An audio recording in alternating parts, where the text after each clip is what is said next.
ourselves to understand what went wrong. I know we can find a way. I know we can find a way. I know we can find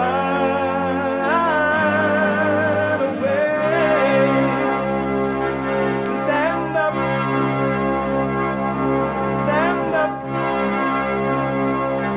stand up.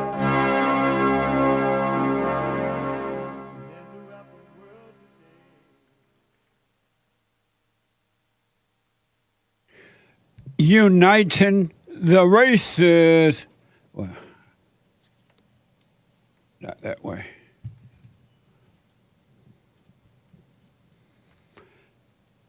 Nice. Uniting the races with truth instead of dividing them with lies. We're also rebuilding the family by rebuilding the man. I am Jesse Lee Peterson. Good morning. Welcome to the show. Thank you all for being with me.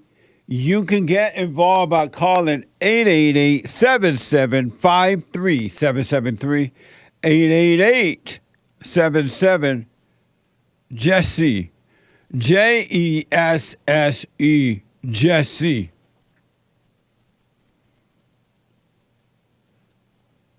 The biblical question for this week, the biblical question. Are you in control of your life? Are you in control of your life?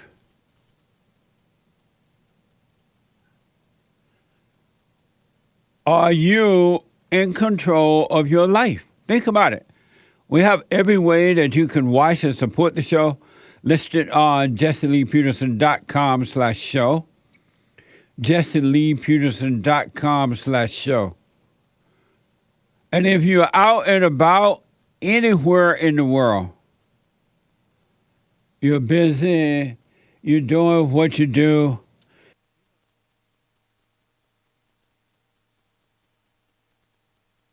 you can listen to the show on your iPhone or iPad by calling the listen line at 641-793-1500. That's 641-793-1500.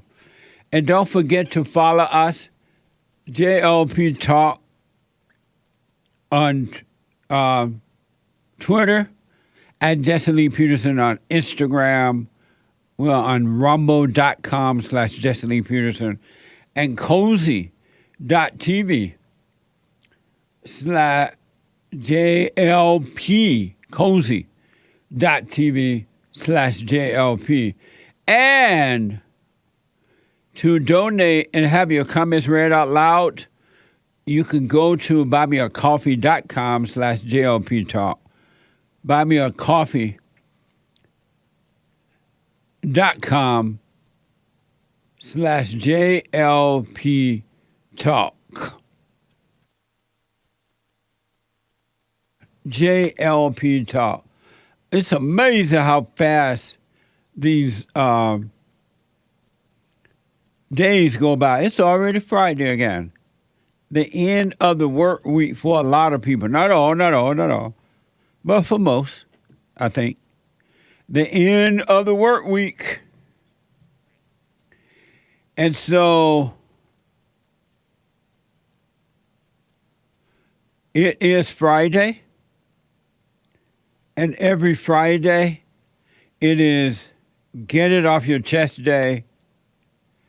It is Express Yourself Day.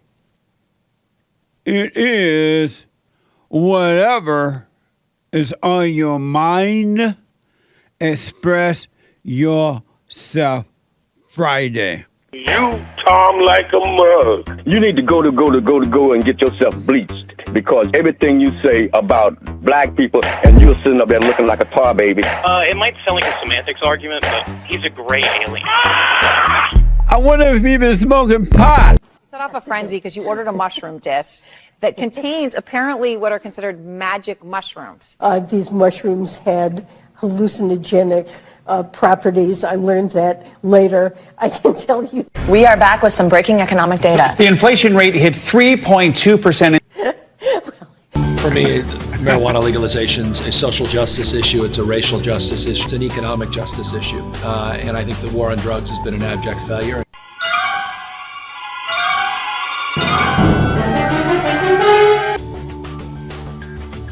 Of course, drug culture was fairly dominant in the music industry, of course, coming out of the 60s. I grew up in San Francisco.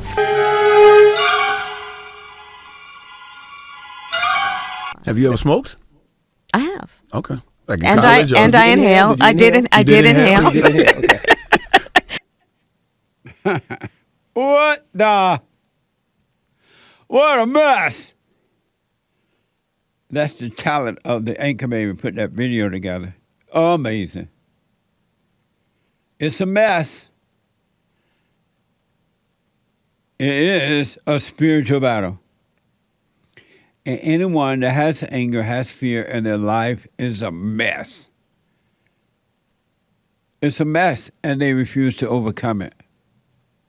They love their mess. Have you noticed angry people love their mess?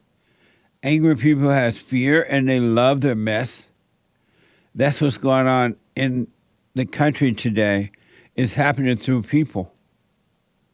It's not the physical country itself. There's no such thing as racism, no such thing as sexism, no such thing as homophobism or anti-Semitism, white supremacism, Debbie Dadism. There's no isms. It's an illusion, folks. But the blind people tell you that so that they can keep your mind set on the isms. And that way they can control you and create this mess. They can cause you by keeping you in your mess inside to create the mess that's happening in the country. Evil people want the mess, and human nature is evil. It's in their homes, it's everywhere now. A mess! Remember the other day I told you there's a storm coming? A dark storm coming. Well, the LA Times is reporting that the Weather Service says Hurricane Hillary gaining veracity on its march towards Southern California. It's expected to bring pounding rain and flash floods. The storm is expected to impact Southern California starting Sunday evening through Monday. My computer just went out. What the? Let's see. It went dark. And I hit this and came back. Is that normal? Huh? I can't hear you. Yeah. Oh, okay. What? They gave me this new computer in here because we were changing things around. And you know, when a computer sits for a while, it goes dark on you. It's black. But anyway, there's a hurricane coming. Hurricane Hillary is expected to impact Southern California starting Sunday evening through Monday.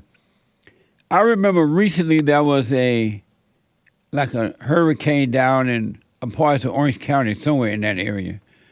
And I've been out here since 1968, and I never imagined seeing that in California. I was under the impression we have earthquakes, we don't have hurricanes. And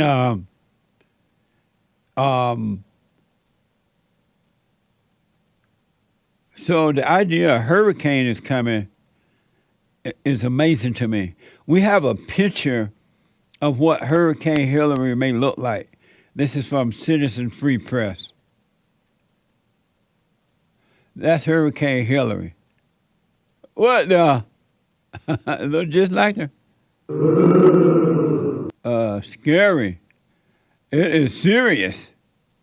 Amazing. So for those who can't see the picture right now because you're just listening by your phone or iPad, it's a hurricane with the face of Hillary right in the dab smack middle of it.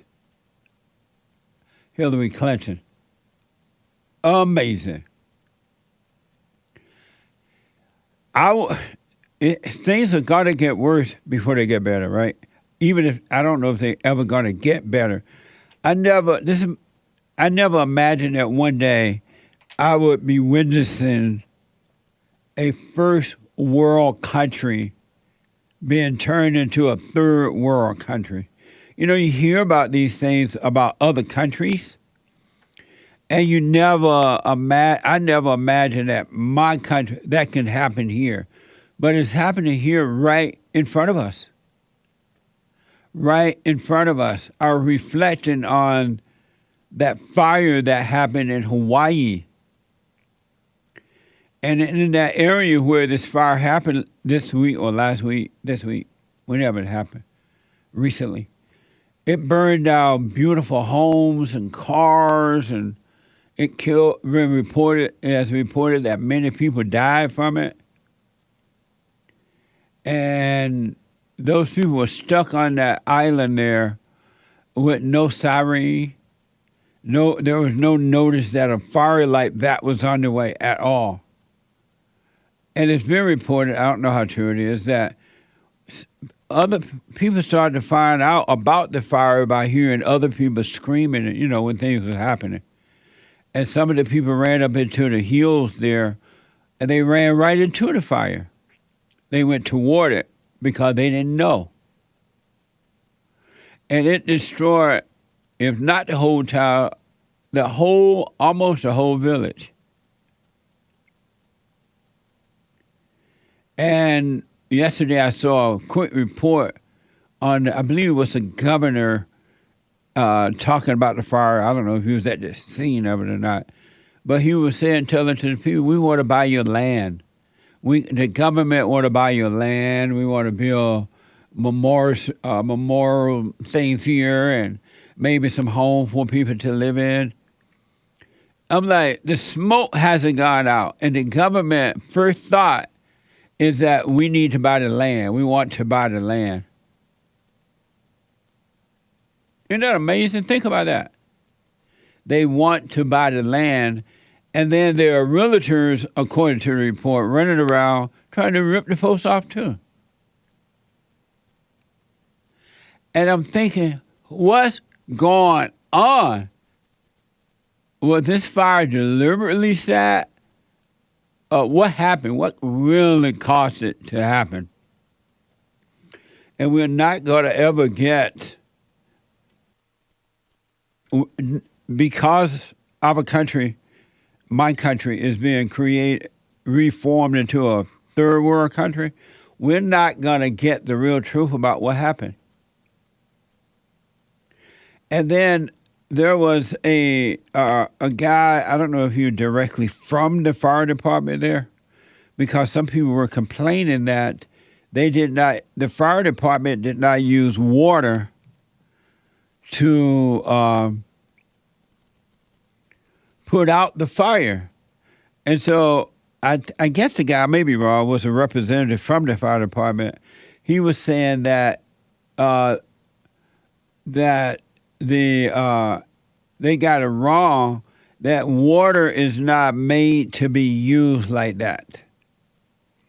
Water is like he didn't say critical race thing, but something like that. I'm like, what? He said water is not. I don't know. It was crazy. I forgot. We'll find this out by though. But the mentality today in my country has completely changed. Water is not meant to be used. It is meant to be just get along with us. Or something dumb he was saying.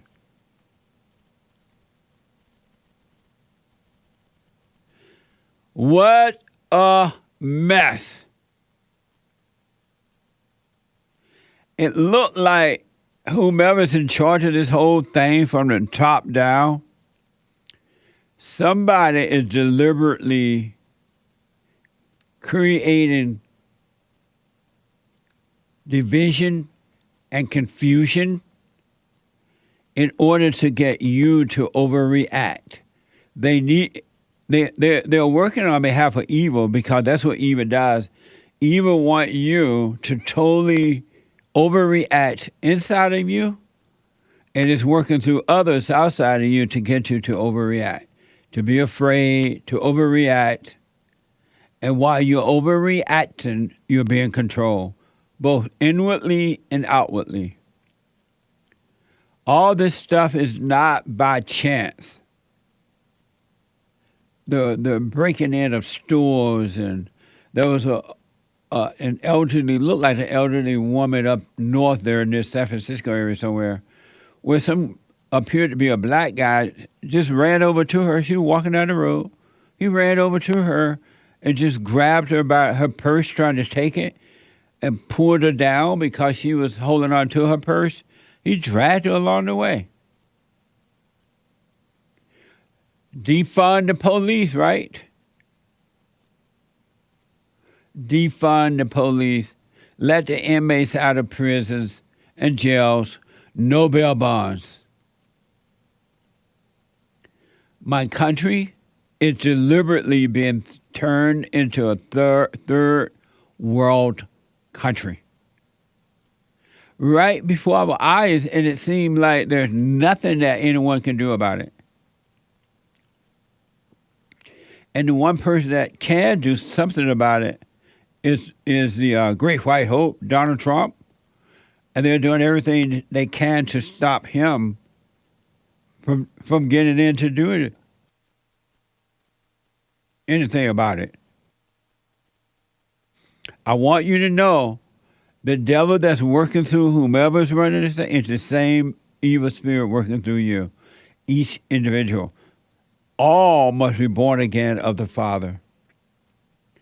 You shall always have your fears, your anger, your fears, your doubt, your emotions, as long as you stay in darkness.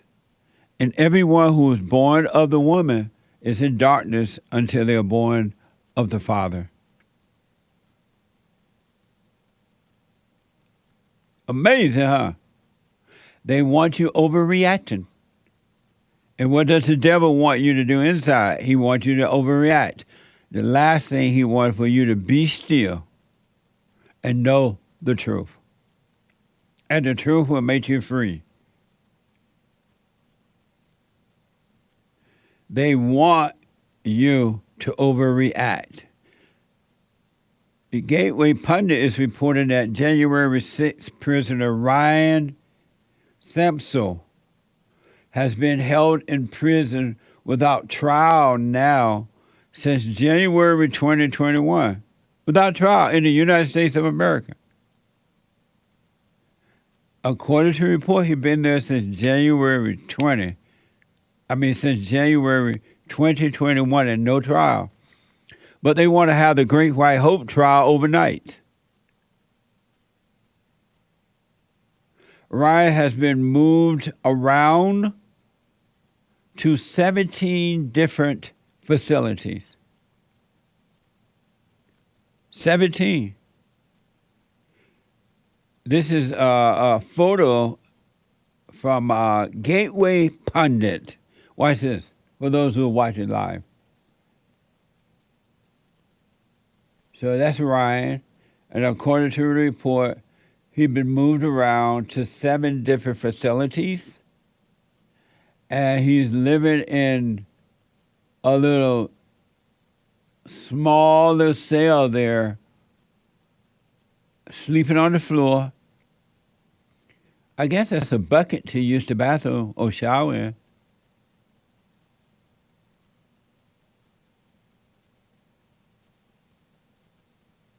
According to the Gateway Pundit, Ryan told the Gateway Pundit in a conversation this week, I was kept in that particular cell about 5 months.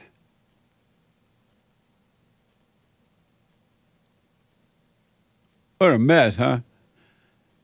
Something going on deliberately happened, and it's evil in the country. You have a decision to make if you want to survive all this within yourself. You got to overcome evil. You got to overcome anger. Anger is evil. Anger is hatred. Hatred separates you from God, from the truth, from love. And you're of your father, the devil, and the devil's outside of you and inside of you trying to control you. This young, according to the report, this guy has been transferred to 7 different facilities. He has not had a trial now since January 21, since being there.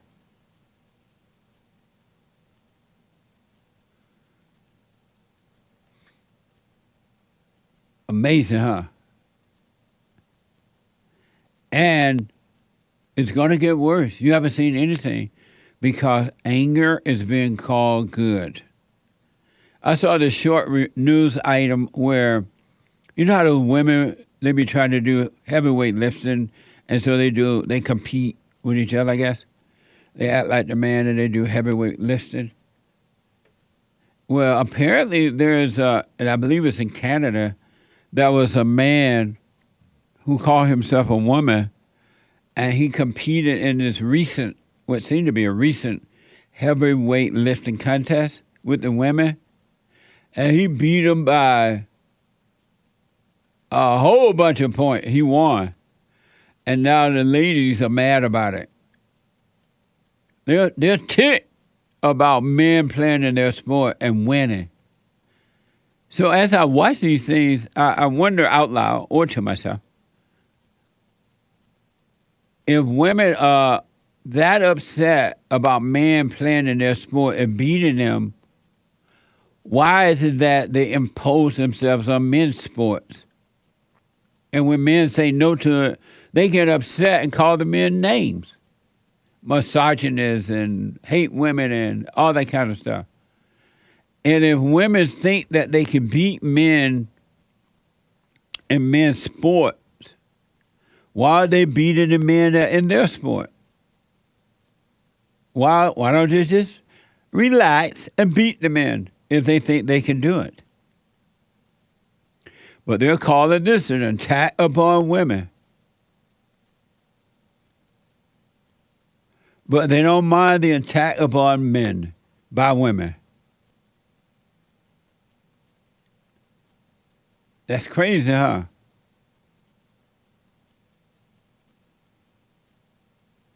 They want you blind and angry. Look at when you watch the news reports on television, which you can't believe anyway. Look at all the women reporters and the so-called women doctors and all that they call. They hardly, you see a men sometimes, one or two, but it's all women all the time. It's disgusting. It's boring. It's like a bunch of cackling hens. And in the good old days, men and women did not want to hear cackling hens and giving news reports and weather reports and things like that. It's a mess. My world, my country, not my world, but my country, is being turned into a third world country, and women are being used for it. They're using the fake race issue for it. Now they're using the so-called transgender issue to turn my country into a third world country. Fires everywhere. They want you blind and angry. This is what your children, not mine, but yours. My children are grown. This is what your children are being taught. Watch this from TikTok. Like, having to learn racism is a really interesting concept. How did you learn racism, just quickly? Because of like all the things that we were taught in school, and then correlating that to like, oh, like the people in the history books, that's how people in my class view me. Did you have any concrete evidence that your people in your class viewed you that way, or was it more a product of you being taught those things? Being taught those things, like people would read books about slavery, and then like they would turn to like one of the few only black kids in the class and be like, like look at you in class. Interesting. So you learned racism from the education system? Yeah, I did. Just because like it just wasn't a thing that was really. Beforehand, you never really experienced it? No, I did not. Do you think black people can be racist? No. Because the definition of racism is like systemic oppression. I think if you Google it, it's like oppression of people who are different than you. It's discrimination based on skin color. There's a difference between like discrimination and racism. I don't think a black person can be racist. So you don't think that black people can be racist to white people? No. See how dumb she is? They have dumbed her down. She black. That was Jake Julius from Rattlesnake TV talking to that girl. And you can catch Jake today on the brand new episode of The Fallen State. We have that coming up for you a little later at 12 noon. See what they're doing to your children, not our children. That gal belongs to her father and her mother and nobody else. They're not our children. And those parents have failed her by allowing her to go to some school, and now she's brainwashed. Teaching her this false history about slavery and about racism. And that generation now will be thinking it's just going to get worse than the generation right now before her who thought that racism existed.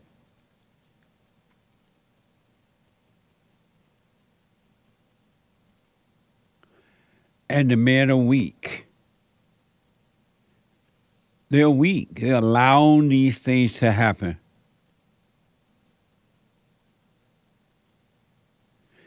When I come back from this break, I have that coming up for you, your phone calls. It's a spiritual mess, what's happening, folks. It's not physical. And I'll assure you, when you see what's happening inside of you, you're going to clearly see what's happening inside of others. You won't judge them, you won't resent them for it, but you'll see what's driving them. You are not driving your own car. You don't have a free will. Anyone that thinks that they have a free will is blind. And you have never made a decision and cannot make a decision. You never made a decision your whole life, and you can't make a decision. It's just that you don't know it. You're blind.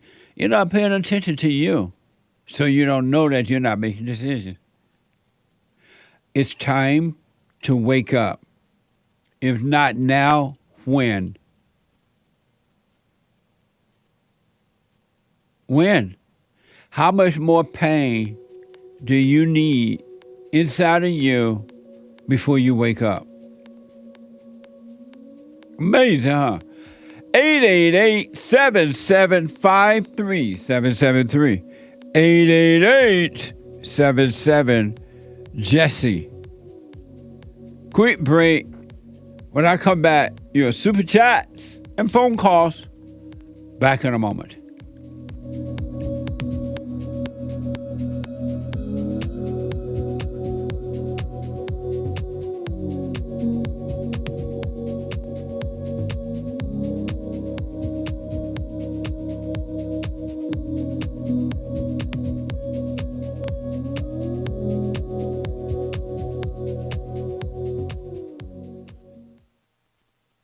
I have books that are amazing. I highly recommend you get them. 7 Guaranteed Steps to Spiritual, Family, and Financial Success Guide. Even if you're not starting a business, but you have a job, or you're on welfare, it can help you if you do. Be doers of the word, all right? From rage to responsibility. From rage That's why I write about, in the first chapter, especially how I overcame. Scam, how the black leadership exploits black Americans. They are using them, and blacks are too willing to be used. And then my last book, The Antidote, Healing America from the Poison of Hate, Blame, and Victimhood. They are all amazing books, and they are helpful. Go to rebuildingtheman.com if you want an autographed copy, or call 800-411-2663.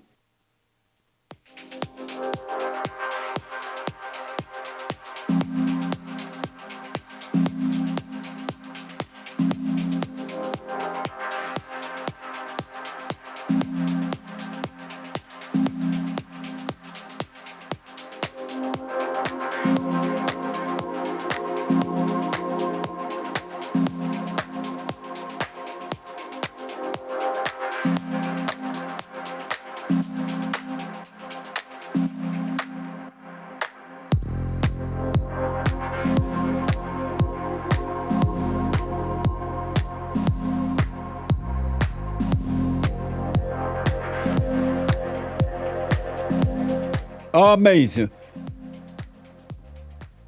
So, it's Friday. We have a lot going on today. Every Friday. Number one, I'm going as it's going to happen, all right? Number one, the Hake, H-A-K-E. The Hake report is coming up at 9 a.m. this morning after my show from 9 to 11 a.m. Monday through Friday.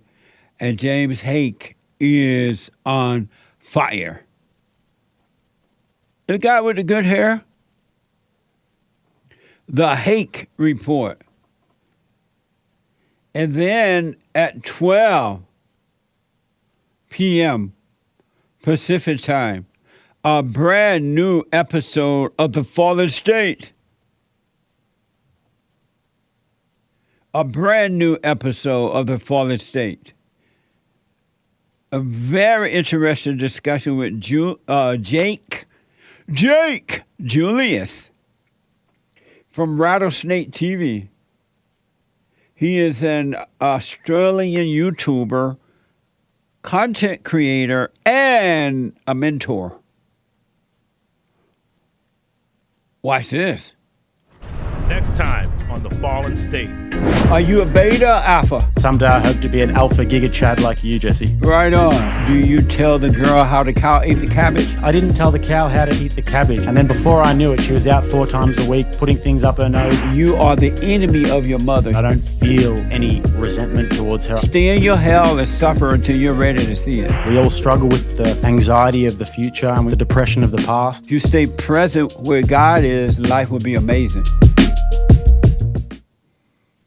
That's Julius that was interviewing that young girl, that soundbite we made about racism.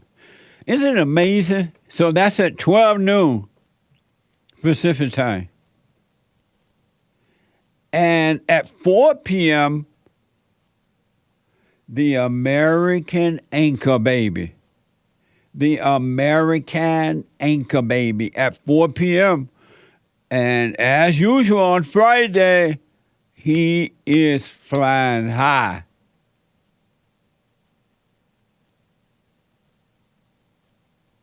It's amazing. And not how pot, not how fentanyl, not how off of a needle, but natural life. The life from God, the energy. The Anchor Baby, the American Anchor Baby at 4 p.m. Pacific time. You don't want to miss it. And last but not least, Sunday morning fellowship for all at 11 a.m. Pacific time. If you're in the LA area, doors open at 10:30. Come on down. You hear? For all. So, and you can watch it live by going to rebuildingtheman.com rebuildingtheman.com/church. All right? rebuildingtheman.com/church. Amazing. And to have your super chats read out loud, go to buymeacoffee.com/Jesse Lee Peterson or cash.app/bond JLP. All right. So a lot going on today. Relax, get your popcorn, and enjoy your day with us. I do appreciate it. I just want to play these last two sound bites before I go to your phone calls at Super Chat. And I told you they want you overreacting. It's interesting, too, how much the blacks are being used to destroy countries. And especially, they've already destroyed, I guess, the country where most of the blacks live, over yonder in Africa. But they're destroying the Western countries where the white people built, founded, and created. And the blacks are being used for that. I was at the gym the other day, and I heard they were talking to me and someone else, some black guys saying that how black women are being used to destroy families and destroy countries, to destroy this country. And they were talking about the black female judges and the DAs and all that. And they were telling me that black women, and not all, but most, are the most difficult, evil females on this side of heaven. And that the world know it, and they pump them up and use them for destruction. And I'm like, wow, I was just talking about that on my show. And they were saying, they added to it by saying that black women are so out of control now that the black men have totally given up on them. They just let the women just go out of control, and they're destroying the children and everything. Their hearts are pure evil now. And again, not all. We had our women's forum here at Bar. We hold a forum for ladies, and then the first Thursday night for men, Sunday morning for everybody. And last night we had our women's forum. All I gotta say, it was amazing. Those ladies, and we had all races there, they are truly seeking to overcome the fallen state. We had an amazing meeting last night. So there are black women, Hispanic women, Mexican women, Asian women who are working on waking up. Most are not, but some are. Amazing meeting last night, ladies. The men are weak, so the women have no other choice but to go over the man straight to the Father. And then the Father, God, will guide them as well. Go, ladies, and forgive your mothers for imposing her will on you. Turn back to your father. Forgive him for not protecting you from your mama. And God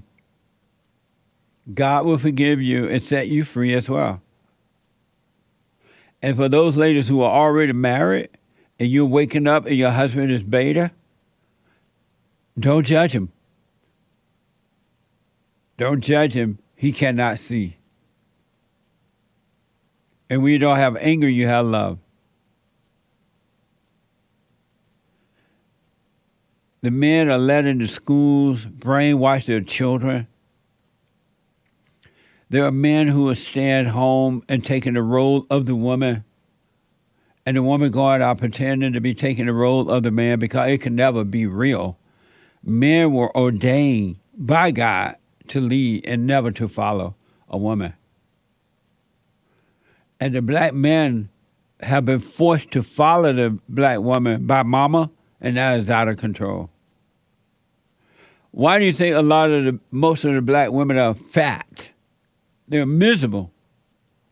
They're like big from head to toe because they are unhappy. Inwardly, they are miserable.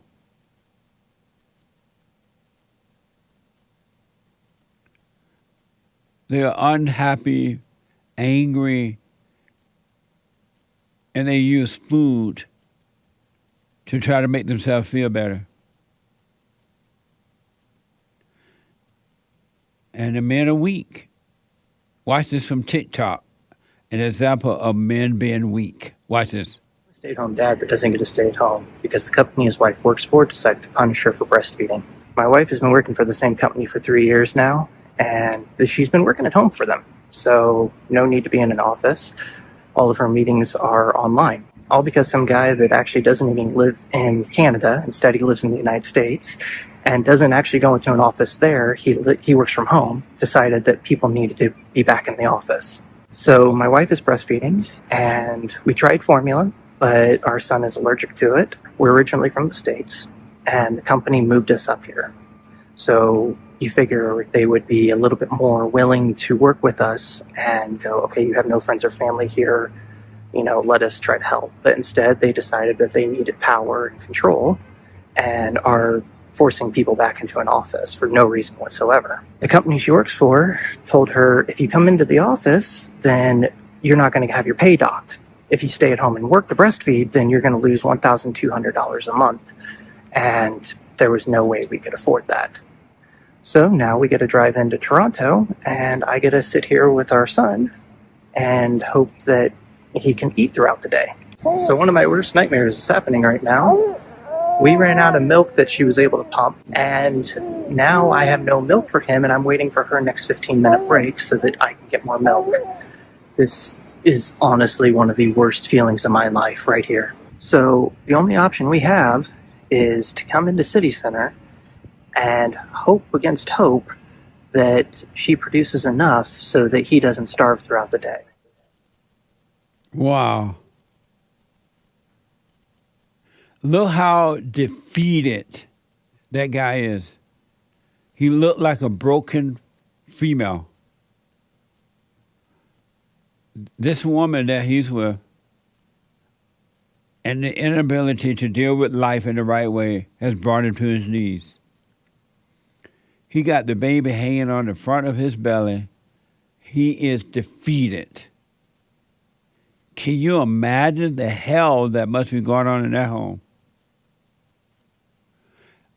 Any man that stays home and become the wife of the house and allow his wife to go out and pretend that she's a man, just know you're a real weak, pathetic beta male. And your life is miserable. So is the wife and the children, if you have any. That guy's defeated. This would not have happened in the good old days when boys were boys and men were men. The devil is busy. And as you know,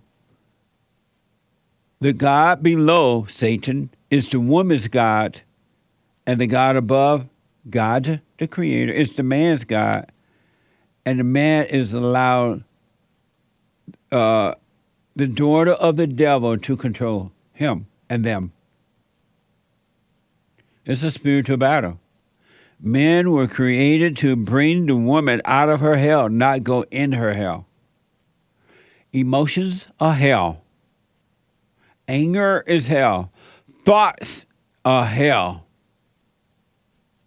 All thoughts are all lies all the time. Why do you think black men are catching hell? And they call it the strong black woman. Whenever from this day forward you hear a black woman or a black man calling a woman strong black woman, what they'll tell you, Satan has defeated me.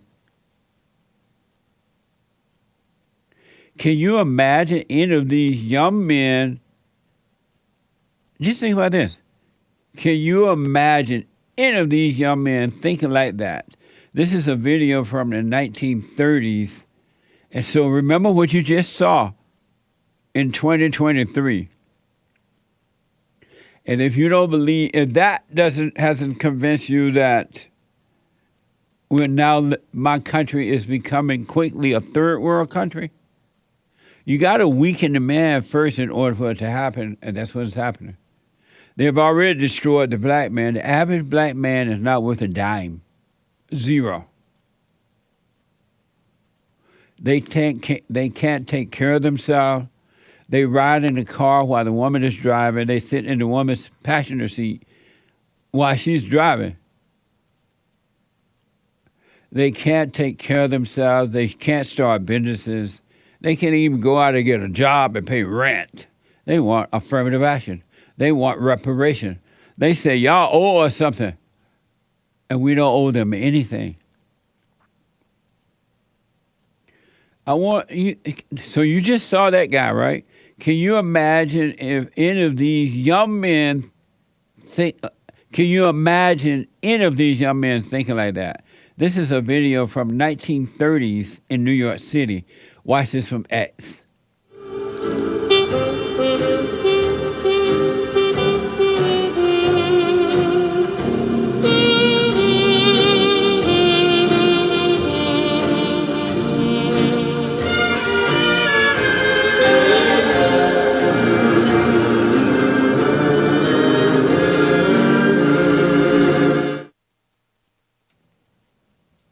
They would carry some baby around on their belly while the woman's at work. She should be home cooking, cleaning, and ironing and feeding the baby breast milk. And he's whining somewhere in the park near her job. It's all. What you just saw from the 1930s, that's the American that I know. We're men of all races. And we have Men's History Month. Happy Men's History Month, by the way. August is Men's History Month.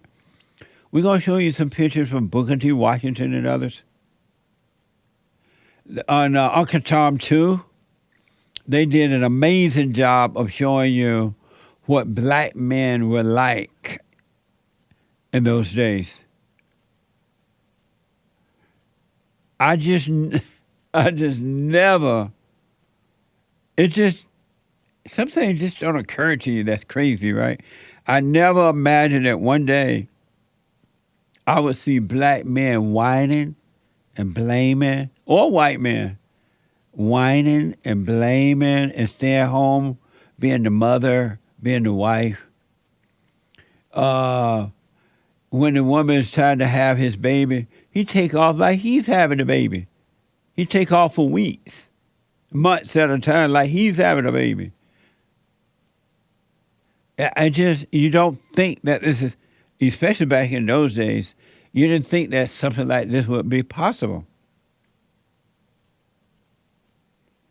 I never thought that one day white people, especially white men, would sit back in their own country. They found it and created the greatest country on this side of heaven, right? I never thought that white men would sit back and let black people or anyone else of color, in quotation, because the blacks are trying to make the Mexican part of their mess. Black and brown, black and brown. And Mexicans like, I want to be a part of y'all. I don't like y'all. What the? To the blacks. But I never thought that one day white men would sit back and just allow these people to destroy their country in the same way they have done in Mommy Africa. Some things you just don't think going to happen. But it is. My country is being turned into a third world country right before my eyes.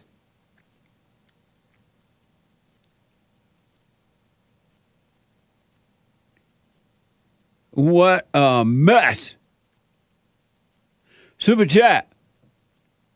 Super chats. Good morning, sir. Good morning. How you? All is well. How are you? You have on your Jesus shirt? No, this is just this is an Express Yourself Friday shirt. Oh. What does it say? This is a, let's see here. This is following the light. To live, to fly. Do by not doing. Amazing. Deep. Cool. Good morning, Super Chatters. Good morning, y'all. Morning. On D Live, Coffee Talk with Sandra. I don't know if I read this, but I'll read it again if not. If I have. Great job, Hake. Well, thank you, Coffee Talk with Sandra. No wonder you want to read it again. Indeed. That was from yesterday. Kid Combo 1 with another from yesterday coming in late. Vivek was born in Cincinnati.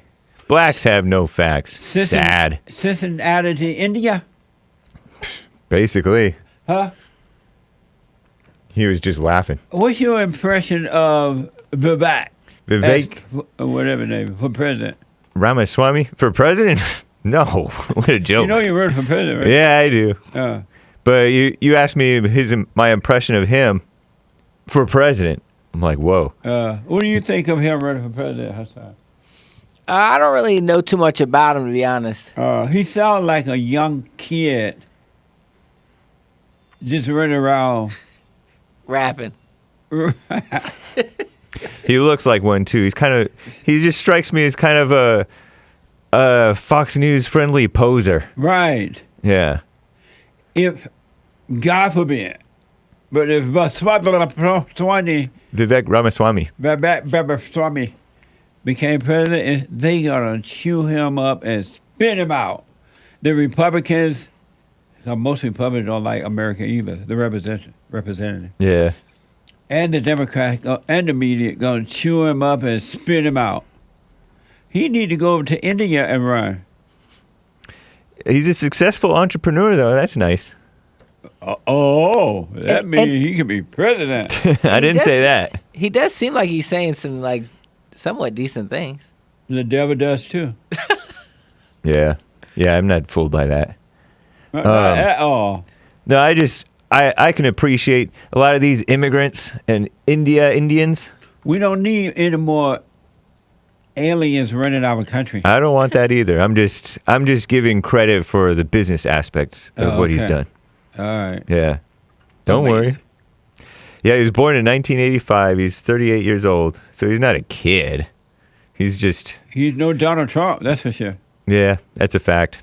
And because everything is so messed up now, he going right into a fire that he will not be able to put out. Yeah. Donald Trump could put the fire out.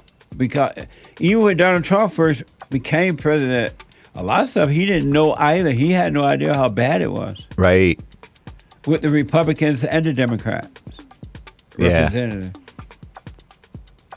But he'd been dealing with some cutthroat people in New York. And this is the way black African dance. Oh, gosh. Take me off screen. Have you seen that? Don't they dance like that? Let's see it again. I'm not sure. I saw some black African dance. They were doing that. Yeah. Amazing. I'm like, that ain't dancing. What the? Terrible. I'll be back 2 more hours to go. We have a counseling service, and I have to admit, thanks to God, it is the best counseling service on this side of heaven. I counsel with men and women, families, individuals around the world. Most people are unhappy, they're miserable, they have rough lives, they're depressed, suicidal, young and old, of all races. I understand, I know why, and I do understand it. Because exactly what's happening in me is happening with everybody outside of me, inside of them. And I've noticed that with those who really, really, really want to understand, they overcome it just like that, out of one counseling session. If you need counseling, you can go to rebuildingtheman.com or call 800-411-2663. 800-411-BOND. Best counseling service on this side of heaven.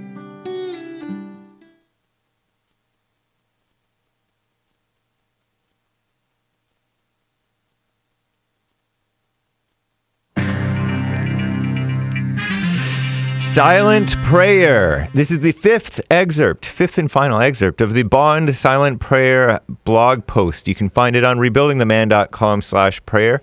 It's also on rebuildingtheman.substack.com.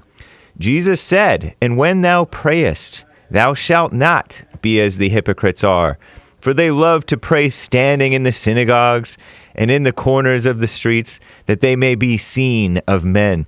Verily I say unto you, they have their reward. But thou, when thou prayest, enter into thy closet, and when thou hast shut thy door, pray to thy Father which is in secret, and thy Father which seeth in secret shall reward thee openly. But when ye pray, use not vain repetitions," Jesus goes on, "as the heathen do, for they think that they shall be heard by their much speaking. Be not ye therefore like unto them, for your Father knoweth what things ye have need of before ye ask him." That's from the King James Version of Matthew 6, verses 5 through 8. So go into your prayer closet, so to speak. It need not be an actual closet. Be quiet and let the truth catch up with you. You can, of course, continue with your hooping and hollering prayer, as JLP calls it, before and after you do the silent prayer. But such prayers are vain chatter that come from worry and selfishness, praying to Satan rather than to God. God hears the prayers of the Spirit, not of the intellect. But see for yourself the right way to pray. Do not merely take anyone's word for it. Jesse Lee Peterson offers simple instructions on quiet prayer. Life God's way is simple, but adults tend to complicate it, and some children, often without realizing it. He urges people, JLP does, to pray every morning and night, every day, and during the day, keep your mind present with your body, not in your imagination. Pray without ceasing, the Bible says. You can listen to the recording to get the point of how to do it, and after a while, you won't need it anymore. But again, stay with it no matter what. You can read about the silent prayer again, rebuildingtheman.com/prayer or rebuildingtheman.substack.com. This is the end of hour 1 of the Jesse Lee Peterson Show. It is Express Yourself Friday, August 18th, 2023 AD. You can call in. There is one line open to JLP 888-77-JESSE, 1-888-775-3773 to get on air. But first, Hake news, not fake news. World Chess bans the transgenders, at least the female to male to female transgenders. World Chess has banned, according to far-left females at the Skim, transgender women, quote-unquote, from competing. Chess's top governing body, FIDE, it's a French name for the international something, said that they need 2 years to make a final decision on whether so-called trans women may compete with other actual real women. Or as the FIDE put it, further policy may need to be evolved in the future in line with research evidence. In the meantime, the FIDE says so-called trans women have no right to compete in women's tournaments. The Federation also plans to strip away women's titles from players who've turned into wannabe men, so-called trans men, female to male, but not the other way around for some reason. Unless the women who've gone mannish detransition, then they can get their award back. One professor said that these updates suggest that males are somehow strategically better. The Skim ladies and NBC News claim there's been no recent research that proves men are smarter than women. Keyword recent. Maybe there's a reason for that. Older studies, one from 2005 and 2006, that's not that much older, that claim IQ or smartness differences between men and women have supposedly been debunked. One Yosha Iglesias, an FIDE supposed chess master and trans wannabe woman, said that the regulations make it sound as if trans players are the biggest threat to women in chess. The new policies go into effect next week. Women, say the ladies at the Skim, make up less than 15% of chess players in the United States. Now they want to make the barriers for entry even higher, but not for actual women. I'm James Hake. Now back to JLP, Hour 2.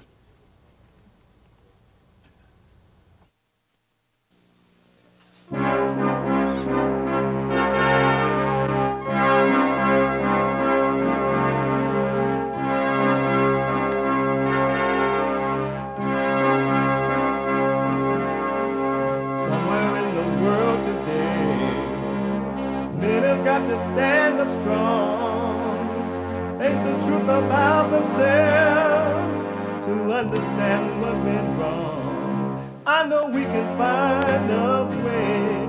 I know we can find a way. I know we can find a way to stand up, stand up, stand up.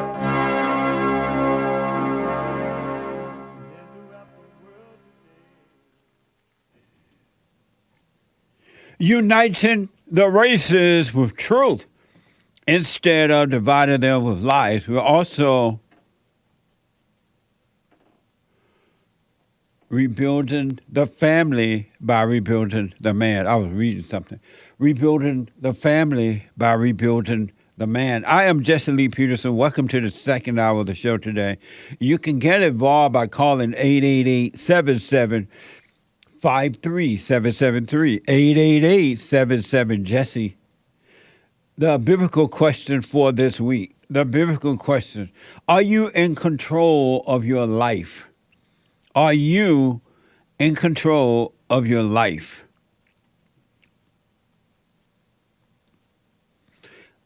We have every way that you can watch and support the show listed on jesseleepeterson.com/show. jesseleepeterson.com/show. And if you're out and about, you can podcast all the shows forever and a day. And if you're out and about, you can watch the show. Some of you are busy. We're heard around the world by everybody and the mama, so in different time zones and things. But you can listen to the show while you're busy, cooking, cleaning. You wheat meal. You carry the baby around your neck and on your belly, and you're trying to find the mama so she can breastfeed the baby at work. You can be listening to the show on your iPhone or iPad by calling 641-793-1500. 641-793-1500. And follow us on Rumble. Rumble.com. RUMBLE. You got to know how to rumble.com/Jesse Lee Peterson. And Cozy, COZY.TV/JLP, where Christ is King. Cozy.TV. It's Friday. It's Get It Off Your Chest Day. It is whatever is on your mind. Express yourself Friday. You Tom like a mug. You need to go and get yourself bleached, because everything you say about black people, and you're sitting up there looking like a tar baby. It might sound like a semantics argument, but he's a great alien. I wonder if he's been smoking pot. You set off a frenzy because you ordered a mushroom dish that contains apparently what are considered magic mushrooms. I think that woman still have that mushroom. Hallucinogenic properties. I learned that later. I can tell you. We are back with some breaking economic data. The inflation rate hit 3.2%. Are you on drugs? He is on drugs. For me, marijuana legalization is a social justice issue. It's a racial justice issue. And I think the war on drugs has been an abject failure.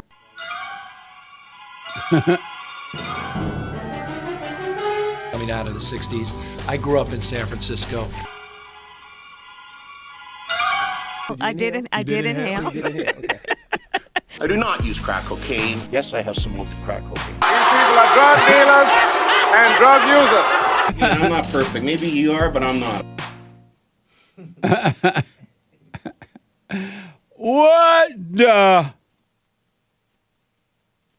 What a mess. Happy Men History Month. August is Men's History Month, and we have a Men History moment coming up for you. Let's finish the super chat for those that we started with, and then we'll get to some phone calls and all that. Where is Get a Job? He is on Rumble. Get a Job 2 on Rumble. And he also has Get a Second Job. That's his other channel that he's had for a long time on YouTube. that does not have J.C. Lee Peterson savage moments. But the Rumble, Get a Job Rumble, he's started uploading some of them. Oh, yeah, he's amazing. Oh, yeah. Anyway, Super Chat. Kid Combo 1. I guess we're soaking. I was giving you some more dance music. Oh, I thought I heard. I'm like, what the? Okay. As a Kid Combo 1, I feel like his diamond was interrupted by you going off about Vivek. Vivek was born in Cincinnati, and you said Cincinnati, India? Right. And he said, blacks have no facts. Sad. He's black and slow. So he's an anchor baby, because he was born to Indian immigrants. So he was born in America? Vivek. Yeah. So why does he have an American name? Because his parents are Indians. Or were. Hey, Nick is saying, the anchor baby? No anchor babies in government. Vivek Ganapathy Ramaswamy. See, that doesn't make sense. We won't even be able to say his name. Say his name. It was hard enough to say Barack Hussein Obama. Yep, what a mess. Too hard. Okay, thank you. JV the Great bought a coffee. For the biblical question, I believe that we are in the control. Are you in control of your life? I believe that we are in control of our lives. He's lumping everybody in with him. The decision that we make every day is what shapes our lives. Or decisions that we make every day is what shape our lives. Some people choose to do things for all the wrong reasons, and it leads them down the path of destruction. So how do people end up in prison for their decisions, or getting into toxic relationships, becoming addicts, or becoming homeless for, etc.? I know some will say that God control our lives, but what about those that don't even believe in God? I look forward to hearing your 2 cents. Keep up the great work, guys. Whole JLP crew, 100. Salute emoji. Amazing. Thank you. And I'll put my little 2 cents in on Sunday. Very, very interesting response. Can you remember, you're the producer of the Sunday Morning Fellowship. Uh-huh. Can we read that particular one on Sunday? Okay. Out loud. Yeah. You may know, remember? Yeah, I'll text us. Will you remember not to forget? That's the greatest sin, isn't it? Yeah. We'll see what we can do. Okay. Thank you. Yeah, nice. Mike Young on buymeacoffee.com. Hey, Jesse, /JLP Talk, right? Hey, Jesse, did you catch the amazing interview from Larry Elder with The Breakfast Club? No. I tweeted out about it because I saw some clips of it, but I didn't catch it. Right. Well, he'll elaborate later. Henry Ford Lives gave a diamond. Cali built 22 new prisons, 1 college, since 1980. Nice. We need 24 more. More prisons? Yep. And get rid of close down the colleges and turn them into prisons. That's right. Turn the colleges into prison. Evgeny Crosby gave a diamond on D Live. Hey, Jesse, who's dumber, Al Sharpton or Charlemagne? I don't know who Charlemagne is. Charlemagne playing God? What? Charlemagne, the wannabe God on The Breakfast Club. He's some young black guy who's been interviewing people. Oh, on his talk show? Yeah. Oh. And he want to know what? Who's dumber, Al Sharpton or Charlemagne? Al Sharpton. Okay. I don't really know who Charlemagne is. Yeah. But I do know that Al Sharpton is dumb. He's the one whom Joe Biden said, if you're not sure who to vote for, then you ain't black. I remember. Definitely Al Sharpton. Yeah. Yeah. Baboon Bama bought 3 coffees. Jesse, should I be looking for a church for my wife and I to join? I already do the silent prayer morning and night, and it has been amazing. No, just let's be a part of our fellowship, you'll be fine. Really. I think it's a church for my wife and me to join. Thank you. But thank you. Is he black? No, I don't know. Maybe. Not sure. I'm not even sure about my grammar correction. Justin Childers bought our coffee. That's right, Jesse. In the past, people did not want to hear women yapping all the time. Remember those good old days? A little bit. Now that's all you see. And the men are getting softer and more effeminate as a result. I was talking to a young lady recently, and she was saying she just can't stand women. She like, I just don't like being around them. They gossip. They pretend to be with you, but inwardly they got this thing going on, and they're so vicious on the inside, and they're dangerous because of the viciousness inside of them.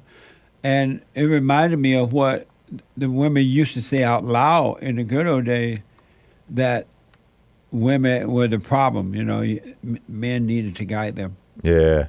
Amazing. Thank you. Let's see. Over on D-Live, Greenwall gave a couple of diamonds. The halo represents a mind filled with God's light. You know, you see these halos in old Christian art.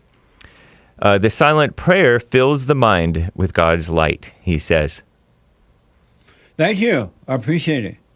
Justin Childers bought a coffee. Deep down, that woman has to wish that she had a man that'd work so she could feed the baby at home rather than a man who whines and complains that he has no milk and no job. That guy was so pitiful, but he's a typical male now. That's what's going on. White men, stop it. Get help. Yep. Evgeny Crosby gave a diamond. Hurricane Kamala has her mind wide open. I disavow. I censored it a little bit, but Okay. thank you. Thank you. Mike Young bought a coffee. Hey, Jesse, when that stupid black woman from Breakfast Club asked Larry Elder what systems do black people run, I said to myself, thank God that South Africa have completely taken over America by the blacks, because they would do nothing but turn America into a ghetto by letting crime run wild and by not being the cops back, and list goes on and on. Thank you. What the? Terrible. And one more coffee from Justin Childers. Oh, no, I already said that one. From Justin Childers. Okay. Thank you. Thank you, guys. That's all for now. Amazing. Thank you all. I do appreciate it. Thank you, thank you, thank you. Let me go. There's one line open at 888-7753-773. 888-77 Jesse. Let me go to Juan out of Washington State. Juan, welcome to the show. You're on the air. How you doing, Jesse? All is well, sir. Hi. I don't know if you remember, but I had a session with you back in June. Okay. We spoke about me going back to my country because I wanted to see if I could do something with some land that I have over there and all that stuff. I don't know if you remember that conversation. Never ask a black man if he remembers. Well, anyways, so I went to my country, right, and checked out the land that I was gonna hopefully get producing and stuff. But I'm not going to be able to do anything with that land because of the way to get to it is pretty rough, and it would be just a waste of time to try to get any production out of there. Nice. So I was like, you know what, that I can't do anything with that. So I went ahead and spoke with my brother, who I actually forgave because I had resentment towards him, and I actually had a conversation with him. And after forgiving him, I got a pretty good relationship with him now. And talking to him, he's a cattle rancher over there. And he told me, you know, he gave me some advice, and he was like, well, since you're already here, you know, might as well just get some cows. I'll get them with mine, and at least you have something producing here. So I went ahead and did that. Now, the issue is, I don't know if you remember, well, you say you don't remember, but when we spoke in June, I told you that my wife... person, if they remember. The only thing black people remember is their reparation check and affirmative action. So, but anyways, I told you in June that my wife was against me going to the Dominican Republic or going back to my country because she was insecure about I don't know what, and just she didn't want me to go alone, and that I was doing it on my own and all this stuff. So it turns out that I came back, and now all hell's broken loose. Amazing. She's already talking about leaving and selling the house, and you take your half, I take my half, and I'm like, okay. Nice.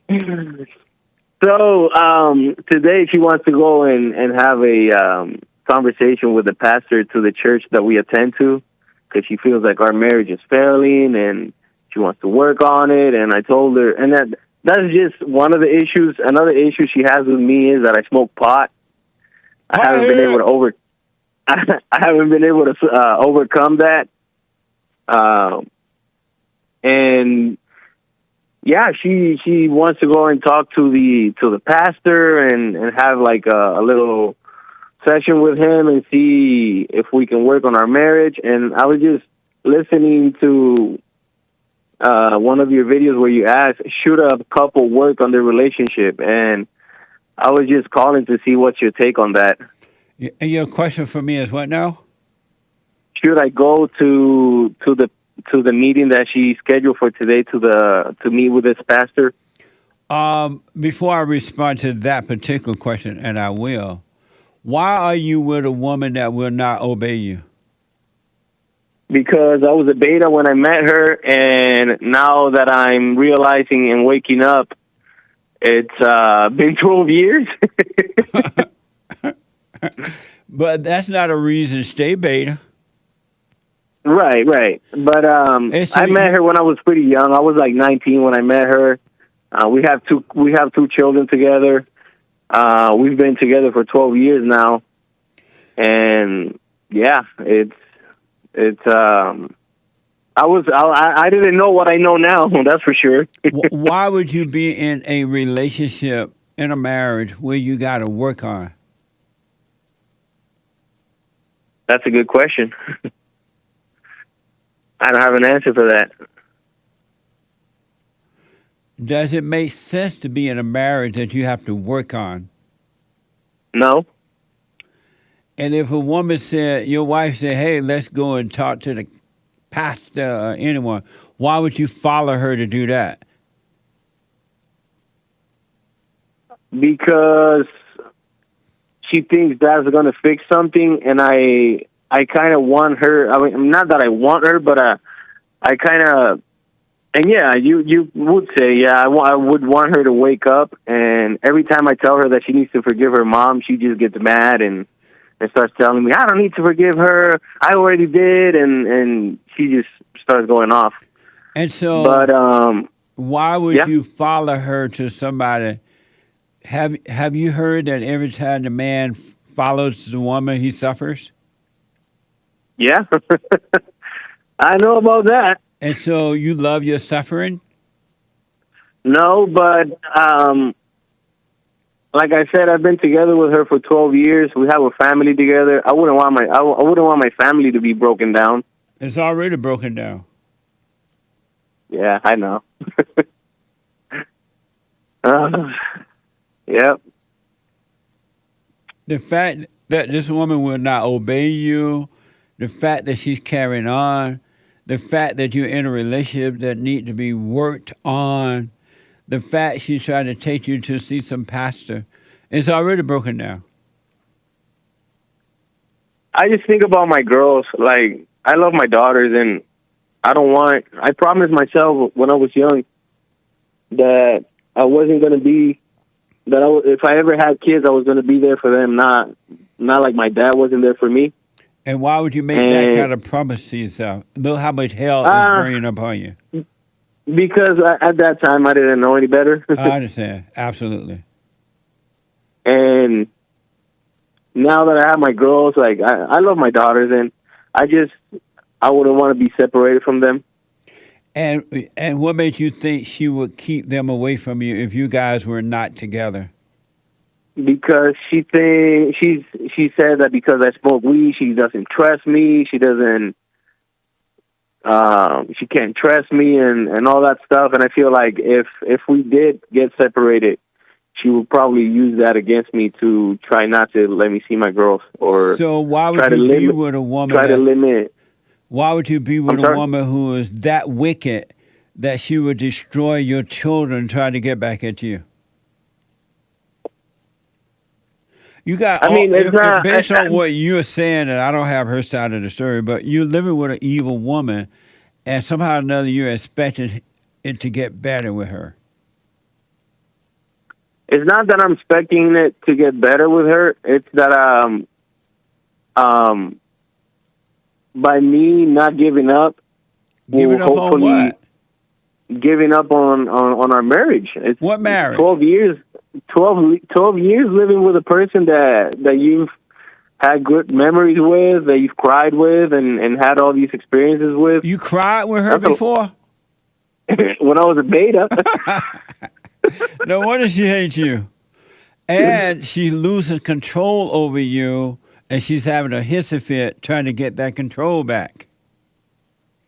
She wants you back in that beta mode so she can hate you for being a beta.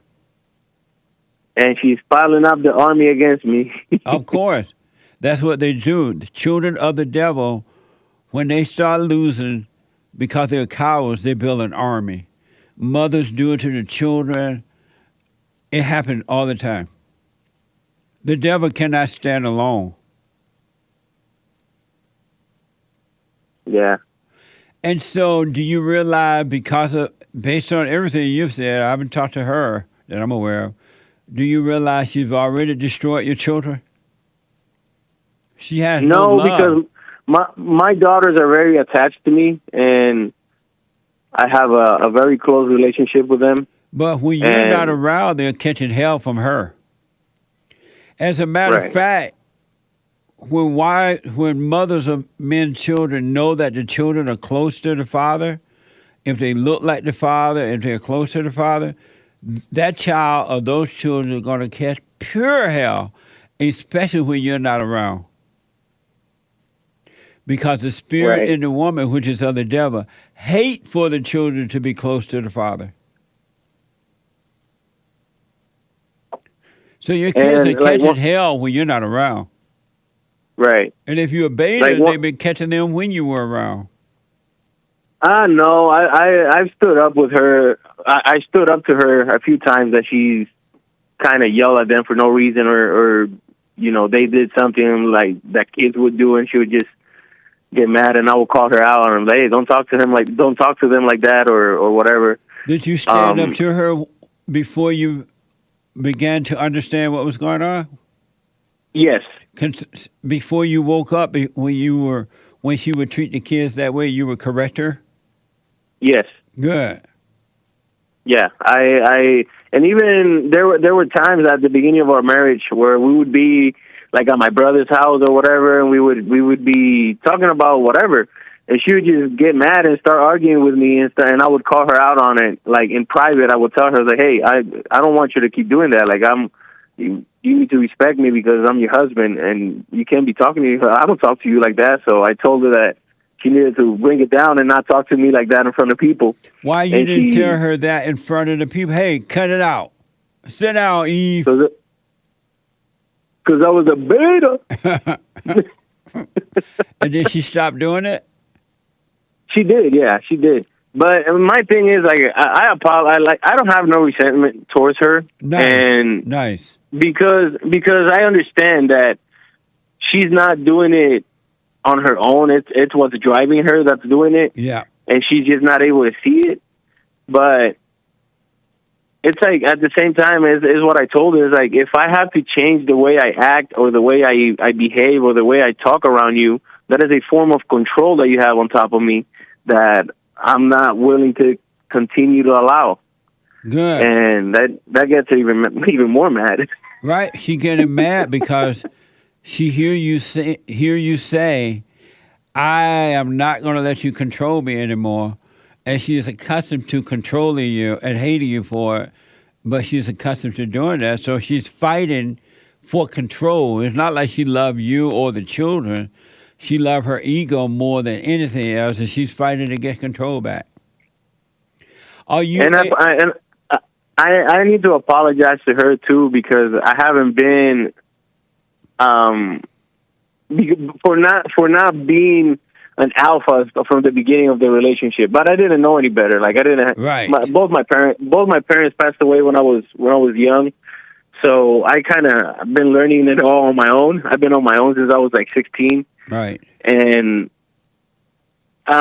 before I started listening to you, I had all this conflict inside me, like just blaming myself for all the wrong stuff that I all the flaws that we carry along throughout the time growing up.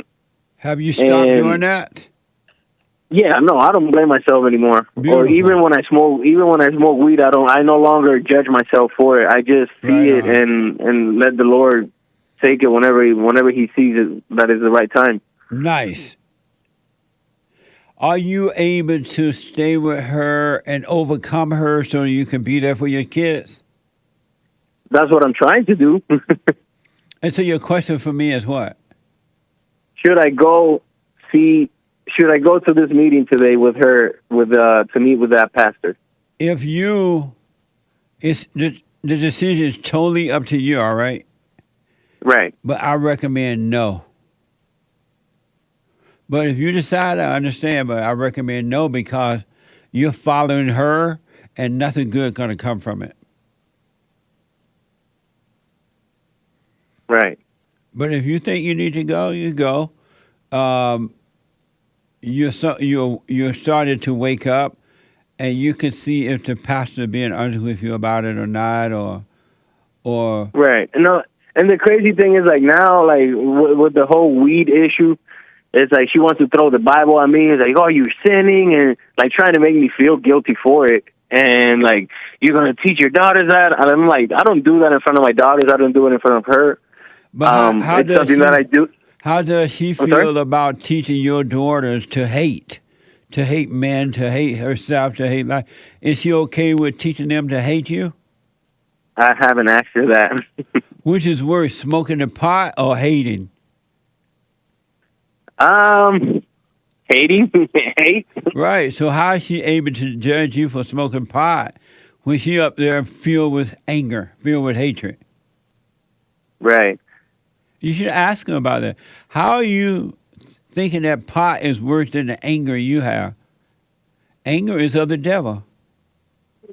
Yeah, and then another issue that I mean, the pot is an issue, but that's not the main. It's just one of the issues. Like the other issue is like God showed me that I'm ready to move back to my country and try to make something over there to where I'm not stuck to a salary or somebody else's paycheck, you know. And I'm trying to organize everything so that I can move back, but she's just making it hard because she doesn't want to move back. She wants to stay here. Well, leave her behind. And should I leave her and the kids? If the woman is unwilling to follow you but want you to follow her, it ain't going to work. It doesn't make sense. Do what you want, but it doesn't make sense to be married to a female that is supposed to obey you, supposed to follow you. If they're unwilling to follow you, you don't have a marriage. It's not going to work. Right. Yeah, it's a lot to think about. And I know it's difficult because you're attached to the kids and you're trying to protect them from her. So I understand that decision. But whether you stay with her or not, she's gonna destroy your children. Hold on, Juan. Hold on. Let me take a quick break. I'll come back and finish with Juan and more of your phone calls and your super chats. You can, to get your super chats read out loud, go to, let's see here. Buy me a coffee. buymeacoffee.com/JLP. Back in a moment. Now, I totally disagree with the way things are going, but you can't be angry. because that's what the enemy wants. He wants to control you. They do things to make you mad so they can control you. It's like being married. And the wife would do things to make you mad, or she'll do things to make you feel good. And men do that to women too when they want something from the woman, especially sex. They'll make her feel good or they'll make her angry. And the woman's gonna have to say, you don't want to be angry. You want to speak up. You want to disagree with what's going on. It's wrong, but do not be angry. Then you won't have fear. You won't have doubt. You won't have worries. You'll be able to see, but you got to stay away from anger. That's why you must forgive your mothers and your fathers so that you can overcome the spirit of anger. It's a spirit and it's wicked. Nothing good in anger because it has no love, folks. You need love to defeat evil. And love is not a weakness. It's a strength. It's from God. It's His nature.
The Hake report is coming up at the top of at 9 a.m. this morning. The Hake, Hake report.com. And at 4 p.m., the American Anchor Baby. You don't want to miss either one. For personalized shout-outs, weddings, celebrations, whatever, congratulations, shout-outs, I will do them for you if you go to Cameo, cameo.com/Jesse Lee Peterson, cameo.com/Jesse Lee Peterson, and check out our merch at rebuildingtheman.com/store, rebuildingtheman.com/store. Amazing merch. Really good stuff there. And thank you all. Appreciate your support. I want to go back to Juan, and Juan is, according to Juan, having a tough time with his wife. What a mess. And now she want to go to her church to see some pastor. He wonders, should he go? Juan, do you want to go? Yeah, just for fun. Oh, you want to go to see counseling to her pastor? Because I want to see what the pastor is going to say. And I told her too. I told her I would like to have a one-on-one with a pastor, and then you a one-on-one with a pastor, and then all three of us together. That way, he can have both sides of the story, and not just us talking over each other or her talking over me. Because I just let her talk whenever she gets all riled up. Why don't you tell her to be quiet? I don't know. I've always been respectful. I don't know. I just like to let people talk. So when you're in the session with her and she's talking over you, how is that being respectful to just let her talk over you like that? No, I just let her get her point across, and then when I start my point, if she goes to interrupt me, I tell her, like, hey, I let you talk, now you need to let me talk. Yeah, and then she'll let me talk. Yeah, amazing. So if you want to go and you're doing it just for the fun of it, then there's nothing wrong with that.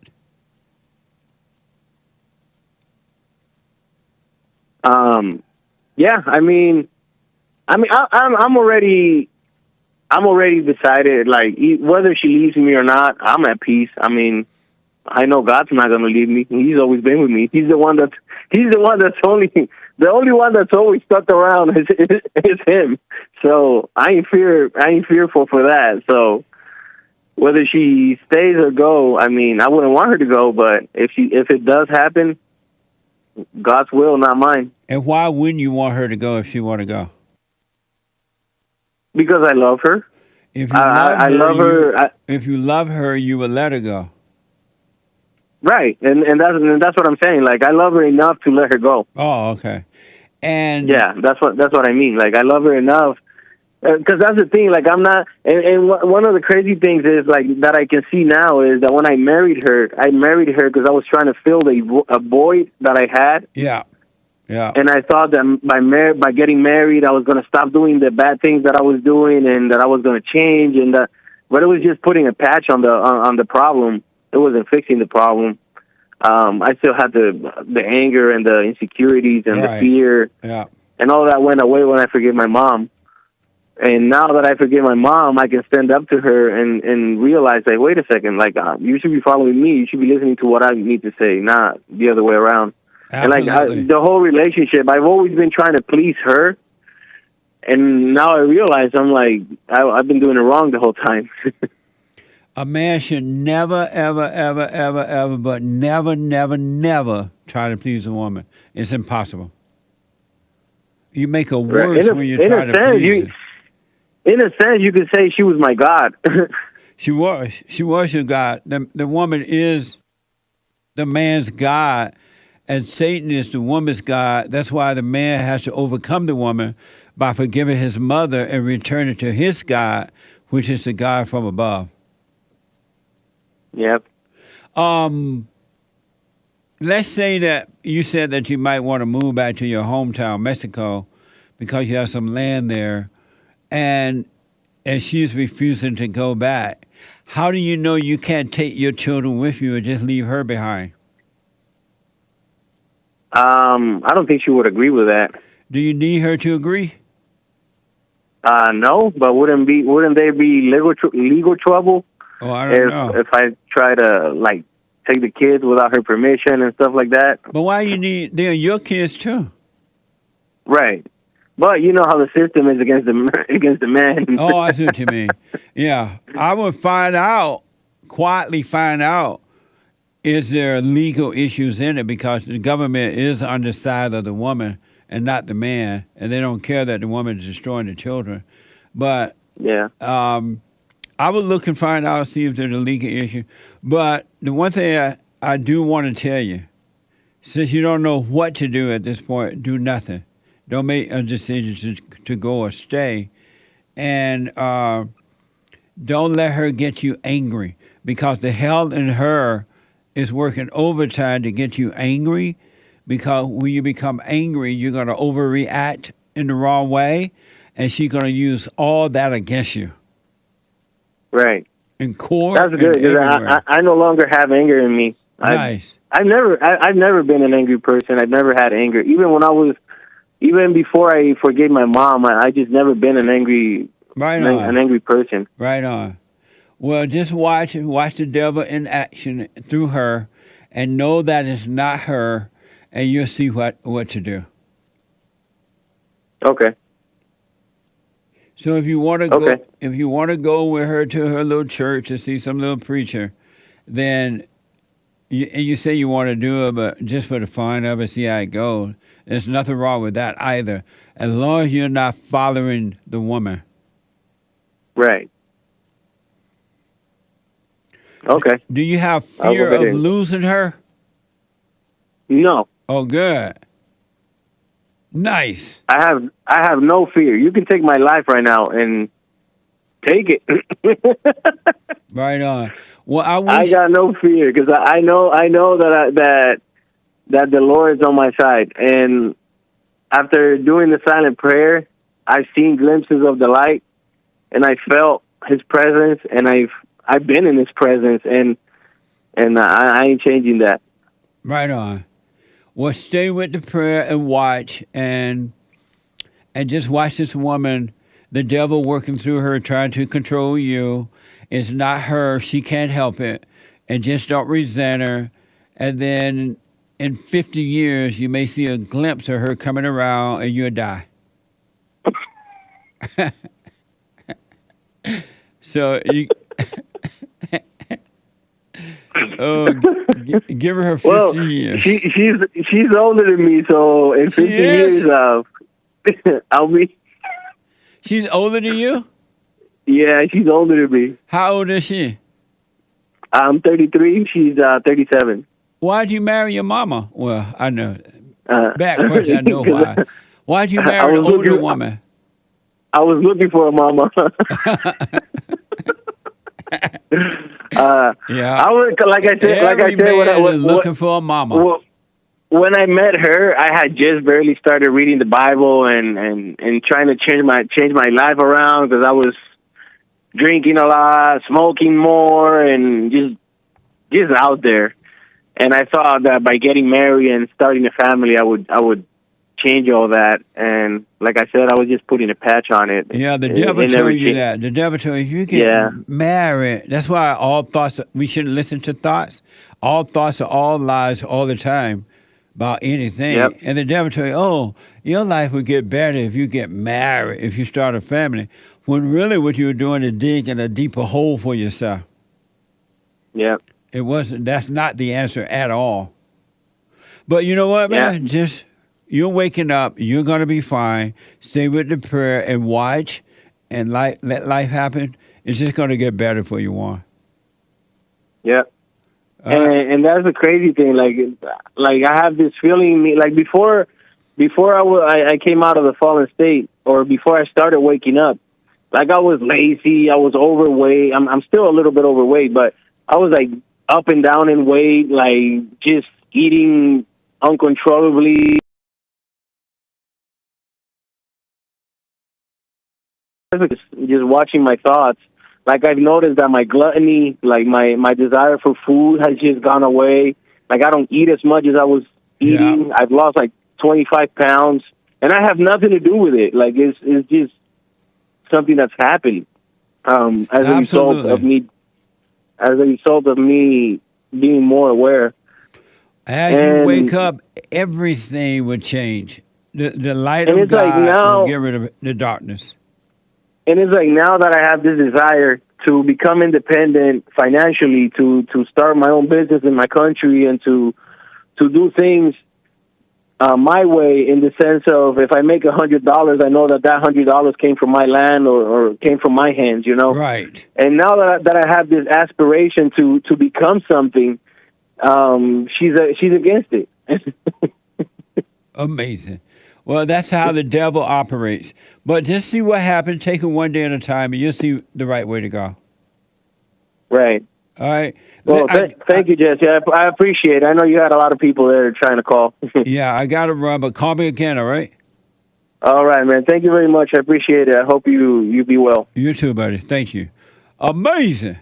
What a mess. Marriage is not the answer to your problem, Paul.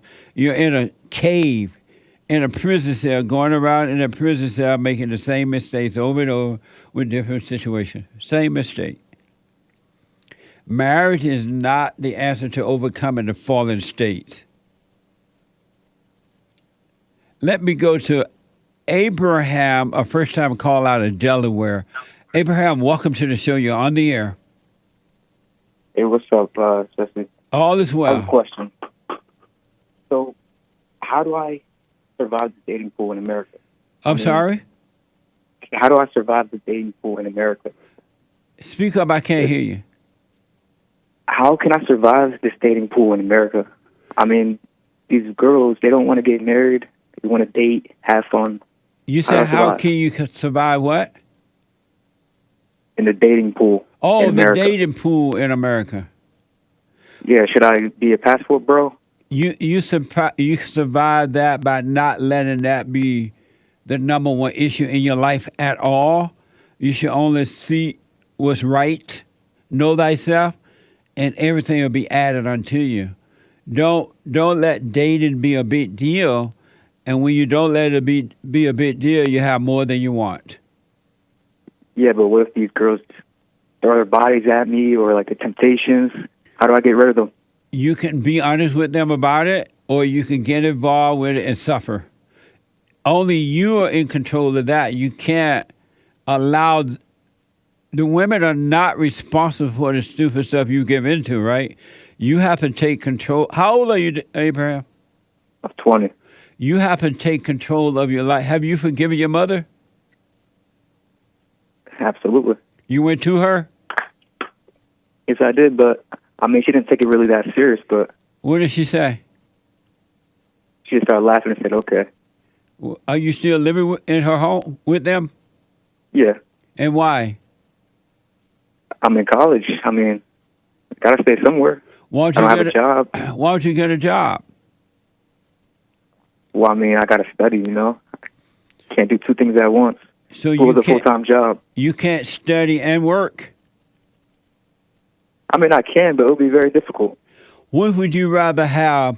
Peace, making your own life work, or catch a hell living with your mama? I mean, peace, of course, but Then why have you chosen hell?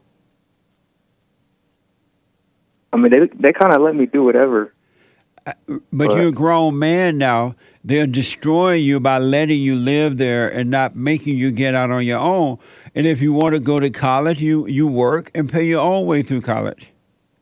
That's true. I mean, they're not paying for it. I mean, taking loans out. So, I mean, after school, I'll just get a job.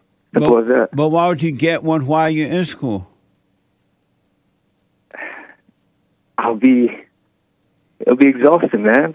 And what's wrong with a man being exhausted? I mean, that's why men have all these mental issues. No, men have mental issues because they're not exhausted. They're living under mama, and mama is keeping them in hell. When I live with both of my parents, though. I'm sorry? I live with my dad also. But he's not protecting you from your mama. He is. Then if your father were protecting you, he'll make you go out and get a job. You're 20 years old. I mean, I do a little bit of, like stocks, but that's the only source of income. I don't make that much money off of it. Here's what I recommend. In order for you to deal with dating or anything, you got to deal with you first.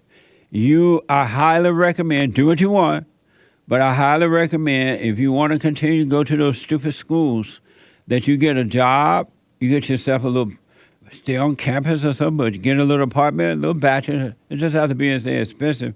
And you work, and if you want to go to school, go to school. You will be grateful to life that you did that. But if you say to yourself, oh, I can't, it will be too exhausting, I can't do it, you're not going to mature in the way you should. I mean, I did have a job before. I worked at Amazon, working like 60 hours a week, but that was too much. So I decided just to calm it down. And with too much to work and go to school? Yeah, man. 60 hours and going to school. Did you ask them to give you fewer hours, less hours? Yes. And what I was working on the weekends. I'm sorry? I was working at the weekends. You were only working on the weekends? Yeah. And so you couldn't work on the weekend and go to school? It was too exhausting. I mean, I go to school for 7 days and then come home, can't even relax. So why can't you go to school less and work more? School's more important. I mean, according to my parents. And why is that school more important? I mean, you got to get a good job. But if you're working full time, don't you have a good job? What was that? If you have a job, isn't that a good job? No, it's not paying well. What's a good job? Vacation hours over 6 figures. You know? And you can't work your way up through doing your own thing to make that happen? How do I make that happen, Jesse? By working, saving your money, buying some land, working 2 jobs. Just work. When you work, you have a good job. You have a good career. But your parents... Jesse. Yeah. That's a slower route. Why? Are you in a hurry? I am. Why? My parents are Arab. They're what? Arab. Oh, they're going to be dying soon? No, Arab, like Middle Eastern. Oh, And what does that have to do with having a good job or not? What you call a good job? There's no So such basically- thing as a bad job. According to them, I mean, they want to go to college, just stay in school, and then get married right after. They and want. so there's a lot of That's what they want for you. yeah. Why don't you live your own life and let them do that if they want it? Because I want to make them proud. Of what? A proud son. So you want to make them proud that you gave up your life and did what they wanted you to do. Exactly, because my other siblings, they went the wrong route, and it didn't go so well for them. What was the wrong one? A lot of them. Well, my older siblings, my brother and my older sister. They decided to do it their way and not your parents' way? Exactly. Good for them. Good? Yeah. I mean, I think I'm doing better off than them, though. No, you're not. You don't want to work. Just I said I did work, but it was too much. Right. And that's a problem. The one thing, do what you want, of course, Abraham, but I can guarantee you without a doubt, not one iota of a doubt, if you do it your parents' way and not your way, you're going to end up being miserable. Got you. And could you just answer this real quick? Yes. So, should I be a passport bro? A what? Passport bro. I don't know what that is. So I fly overseas to get married instead of America. No. I mean, these women in America are too masculine, so... Right. Right now, you shouldn't even be thinking about a wife. You should take one day at a time, and you should just work on your life first and let God add to you what he wants you to have in life. You shouldn't be thinking about getting married at all at this point. Because you'll go overseas and get a wife, it'll be the same woman that's here in America. She will control you. You'll spend your money on her. You'll be weak with her, and she will destroy you. The same spirit that's in the American women is in the women overseas as well. I can't tell you the number of men I've counseled with and women who went overseas thinking that they're getting away from the American women, and they end up marrying the same kind of woman. Well, I'm going to go to a third world country. It's going to be the same spirit. But I got to run, but here's what I recommend, is that do what you want. Don't think about marriage or anything. Work on your life. Do the silent prayer. Forgive your mother and your father for not protecting you from her. Get a job if you want to stay in school. Work and go to school and start building your own life. Otherwise, you're just building hell and you're going to be miserable because you're trying to live your parents' idea of life and not your own. And your parents are not even happy living the life they're living because they're living somebody else's life. They're not even free themselves. I understand that, Jesse. Thank you. All right, buddy. I got to take a break. One more hour to go. 888-7753-773. A quick break. Hake is coming in with the hate news, not the fake news. And I'll be back in a moment.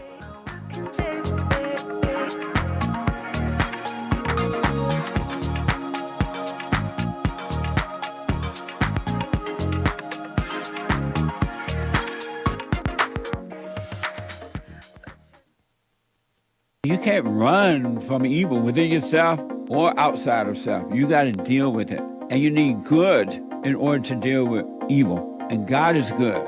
You need to return to the Father. And you'll see within you, he will fight the battle for you. And he will fight it without, because he will show you how to deal with it. And you will have no fear. Love God with all your heart, all your soul, all your might, along with nothing else. Nothing else means yourself, your children, your wife, your things, your ego, your reputation, and all that. You can't care about any of that. The children of anger will use it to control you. But if you love God, he will renew your mind, and none of those things will be before him. And so when they go after you, oh, well, you may take my body, you may take my things, but you're not going to take my soul. And that's a true reality.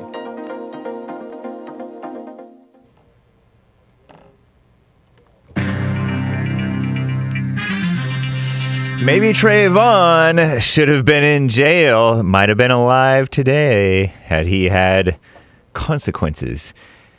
Closing excerpt from The Antidote, Healing America from the Poison of Hate, Blame, and Victimhood by Jesse Lee Peterson. Closing excerpt, not from the entire book, but from chapter 14, maybe midway through the book. The Starbucks Syndrome. White guilt cost Trayvon Martin his life, among many other things, right?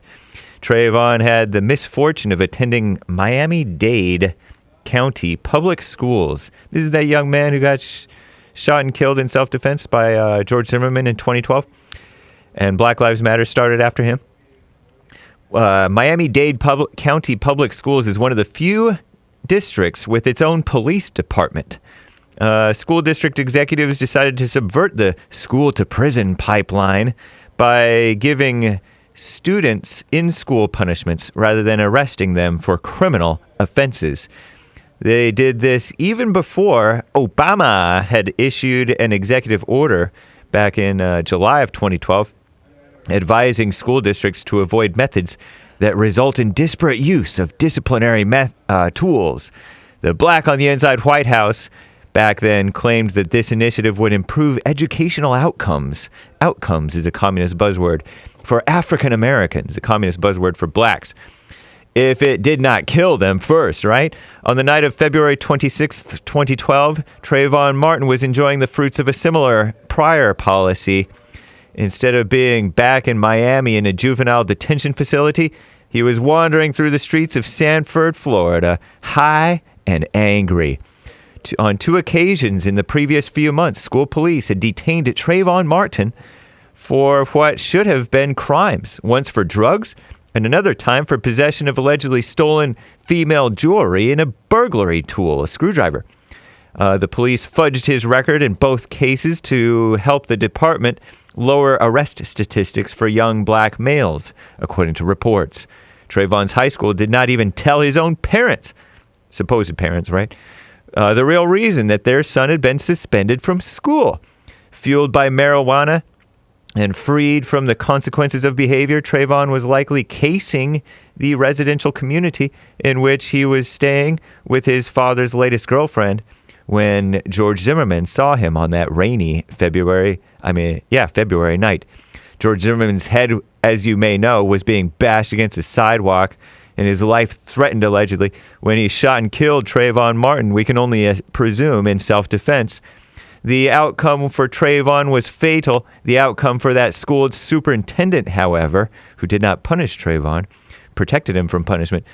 A year after Trayvon's death, this school superintendent was awarded the FBI Director's Community Leadership Award in recognition of his work enhancing students' academic enrichment. The Obama Department of Justice smeared, as you may recall, the Ferguson, Missouri Police Department for arresting high school students who had committed crimes. Under Black Eric Holder, the DOJ accused Ferguson police of showing insufficient appreciation for the negative educational and long-term outcomes that can result for treating disciplinary concerns as crimes. 3 years after Trayvon's death, the DOJ was insisting Ferguson adopt the very same strategy that had killed Trayvon, so to speak. The evil media applauded the DOJ, by the way, not Christians. You can check that out on The Antidote, rebuildingtheman.com/stores, #books for the books section, and buy it from Bond or buy it from Amazon. This is the end of Hour 2 of the Jesse Lee Peterson Show. It's Friday, August 18th, 2023 AD. Stay tuned for Hour 3, last hour of Express Yourself Fridays coming right up. But first, Hake News, not fake news. By the way, there's one line open. You can call in right now. 1-888-775-3773. 888-77-JESSE. Britney Spears' husband, her third husband, Sam Asghari, has filed for divorce. Sam Asghari, 29-year-old younger Iranian husband of 41-year-old divorced single mother Britney Spears since June of 2022, broke his silence on social media saying, be kind, or something like that. But he filed for divorce against her. I'm James Hake. Now back to JLP, Hour 3.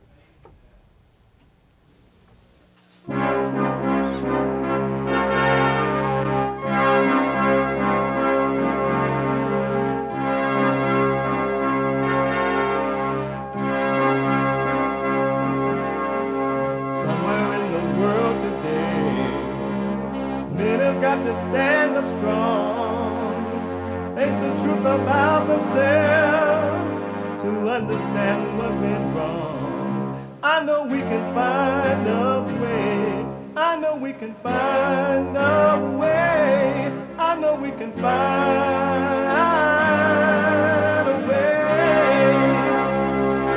to stand up, stand up, stand up.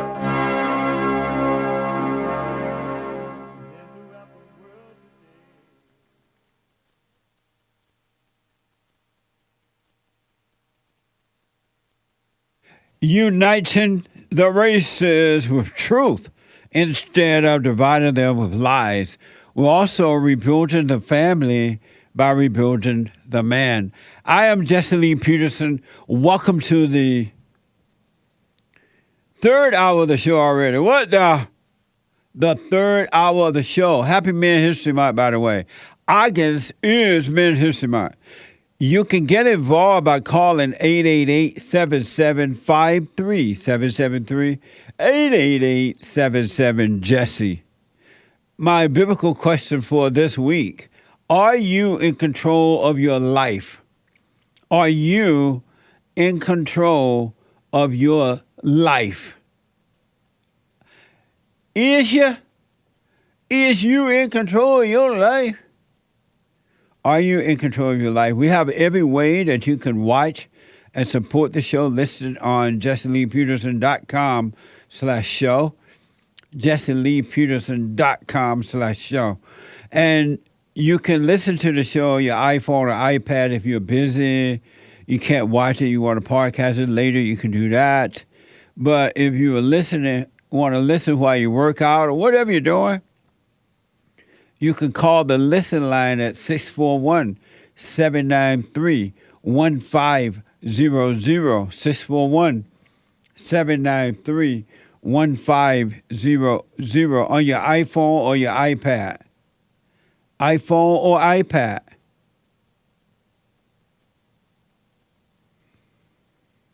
Also, don't forget to follow us on Cozy, cozy.tv/JLP,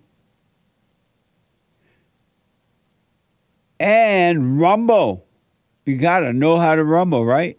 .com/Jesse Lee Peterson. Like, follow, ring the bell, subscribe, and do all those things. It is Friday, the last hour of the Friday show. It is Get It Off Your Chest Friday. It is whatever is on your mind. Express yourself Friday. You, Tom, like a mug. You need to go and get yourself bleached because everything you say about black people and you're sitting up there looking like a tar baby. It might sound like a semantics argument, but he's a great alien. I wonder if he's been smoking pot. You set off a frenzy because you ordered a mushroom dish that contains apparently what are considered magic mushrooms.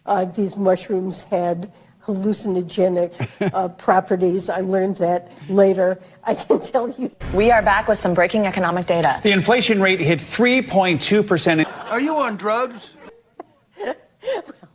He is on drugs. For me, marijuana legalization is a social justice issue. It's a racial justice issue. And I think the war on drugs has been an abject failure.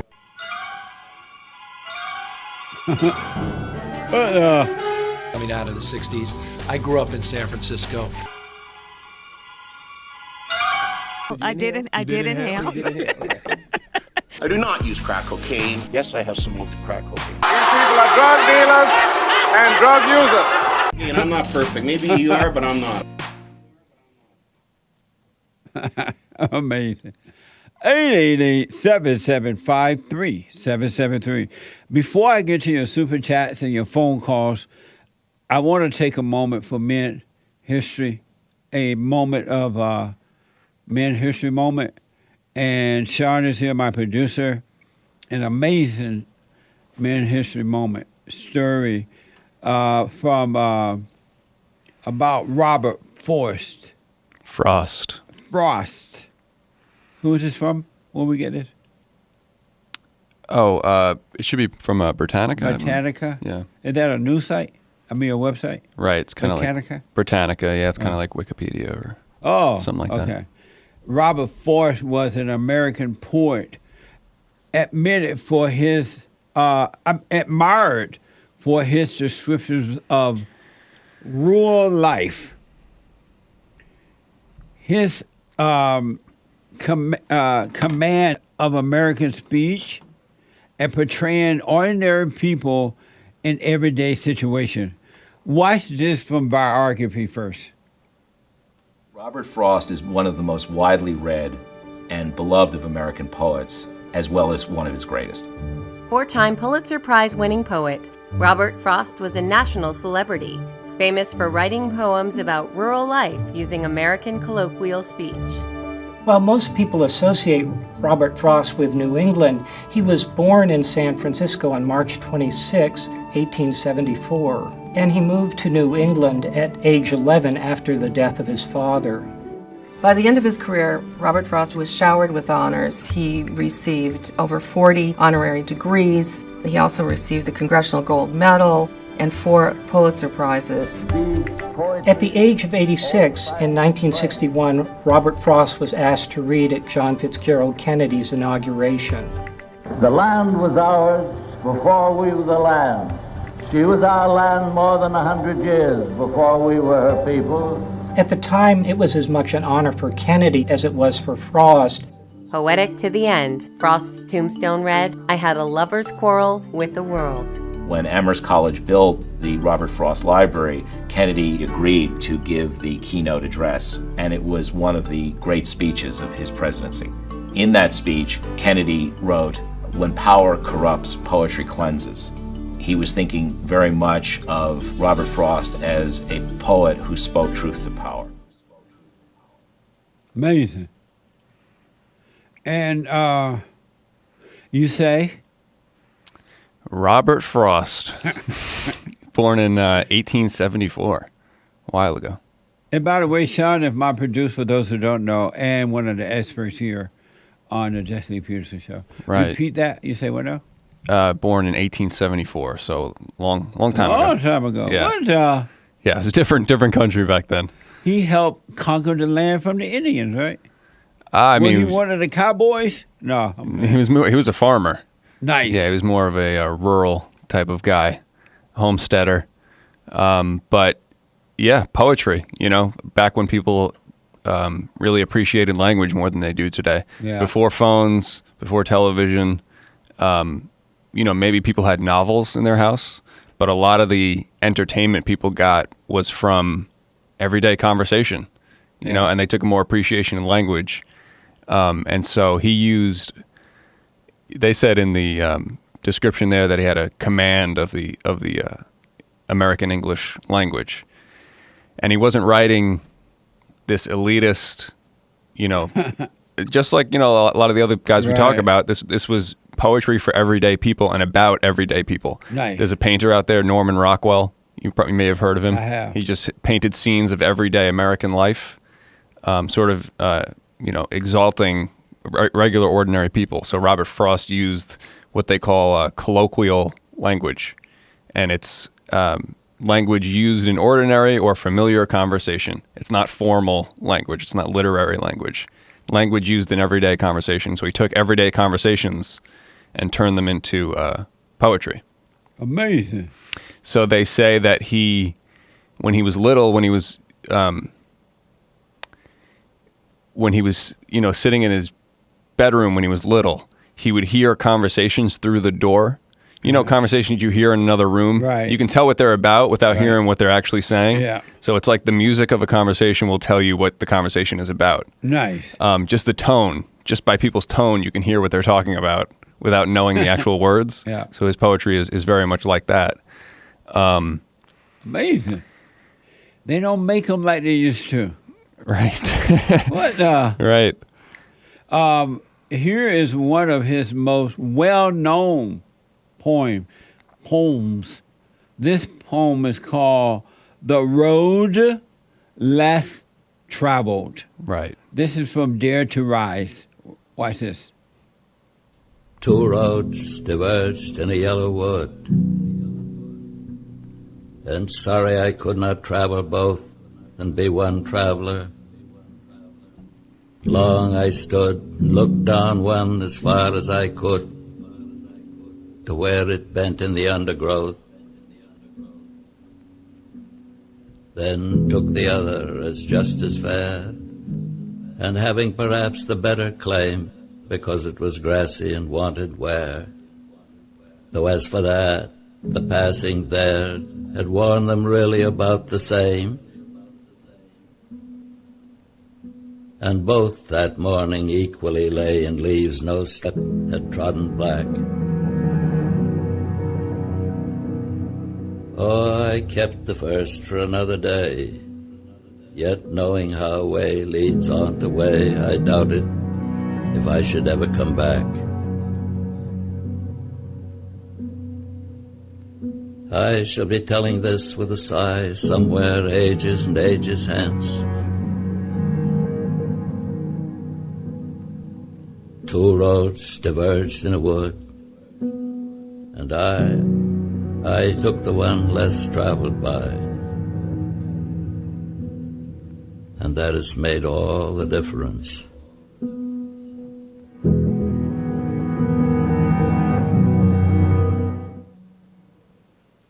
Amazing. The road less traveled. Right. So what are your first impressions of that that poem? First of all, that was him speaking, by the way. That was him? Amazing. How he was in the 80s then? He sounded old. Yeah, he became an old man. Oh, I see. He lived a long life. I like it, and I like the idea of two roads less traveled, because in reality you can't take both roads. There's only one road you can take. Bingo. And also a lot of people misinterpret that poem. They'll put it on Hallmark. It's on every Hallmark card, like, I took the road less traveled.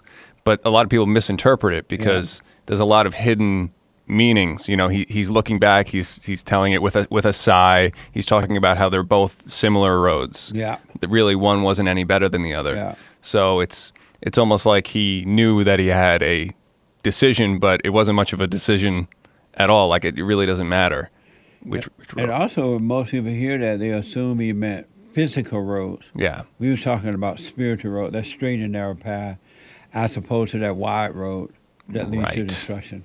Right.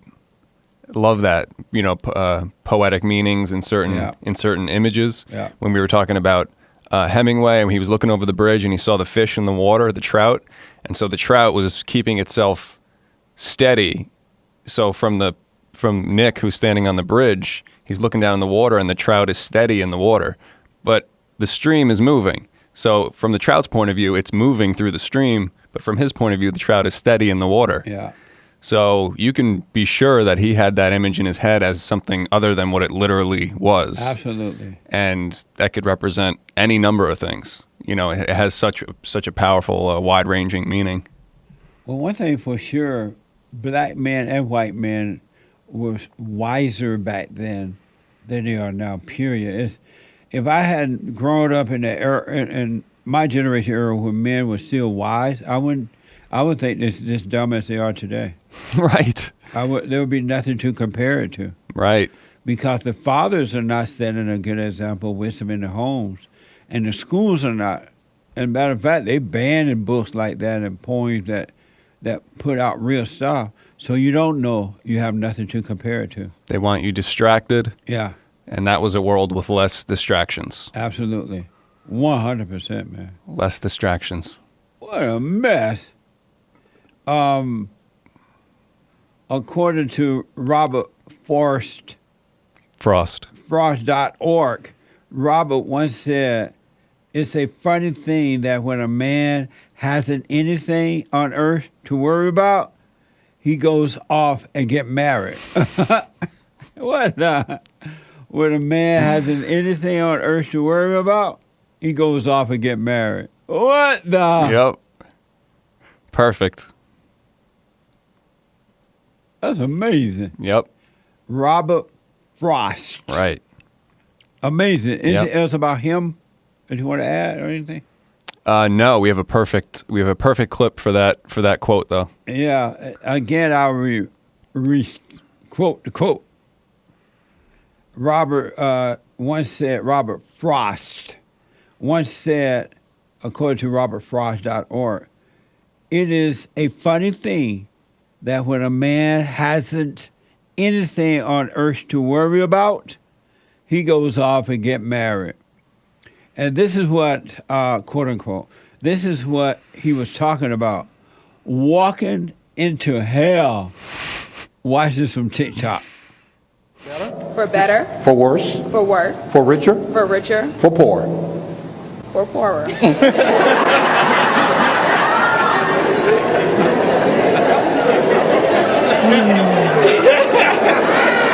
Yeah.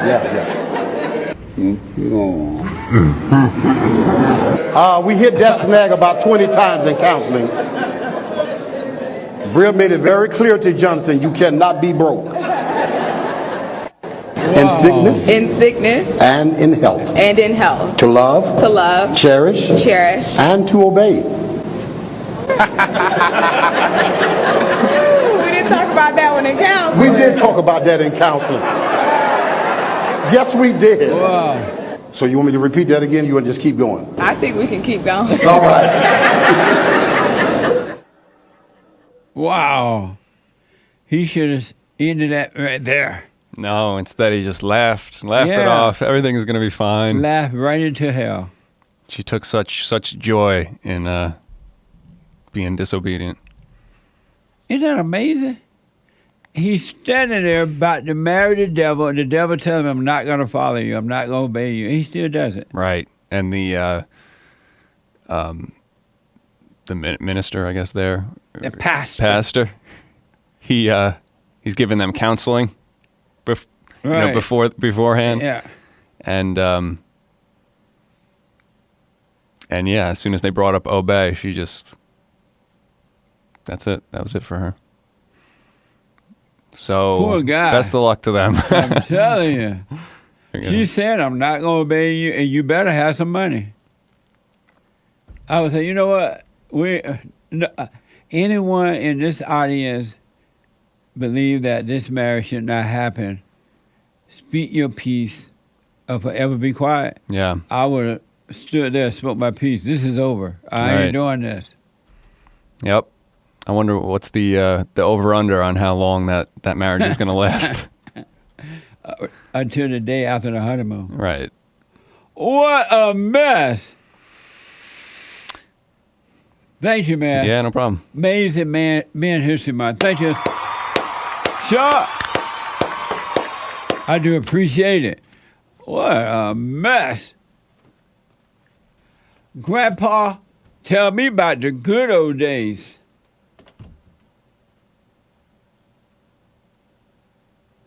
Let me go to Frank, a new caller out of, first-time caller out of New York. Frank, welcome to the show. You're on the air.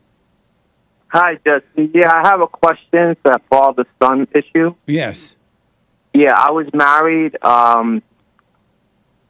maybe 8 years. It got really, really bad, almost like where it was dangerous to live with her anymore. I was locking my bedroom door at night. She was that irrational. So that we went to court. He used lies for 3 years to keep my son away. He was 10 years old at the time. He started.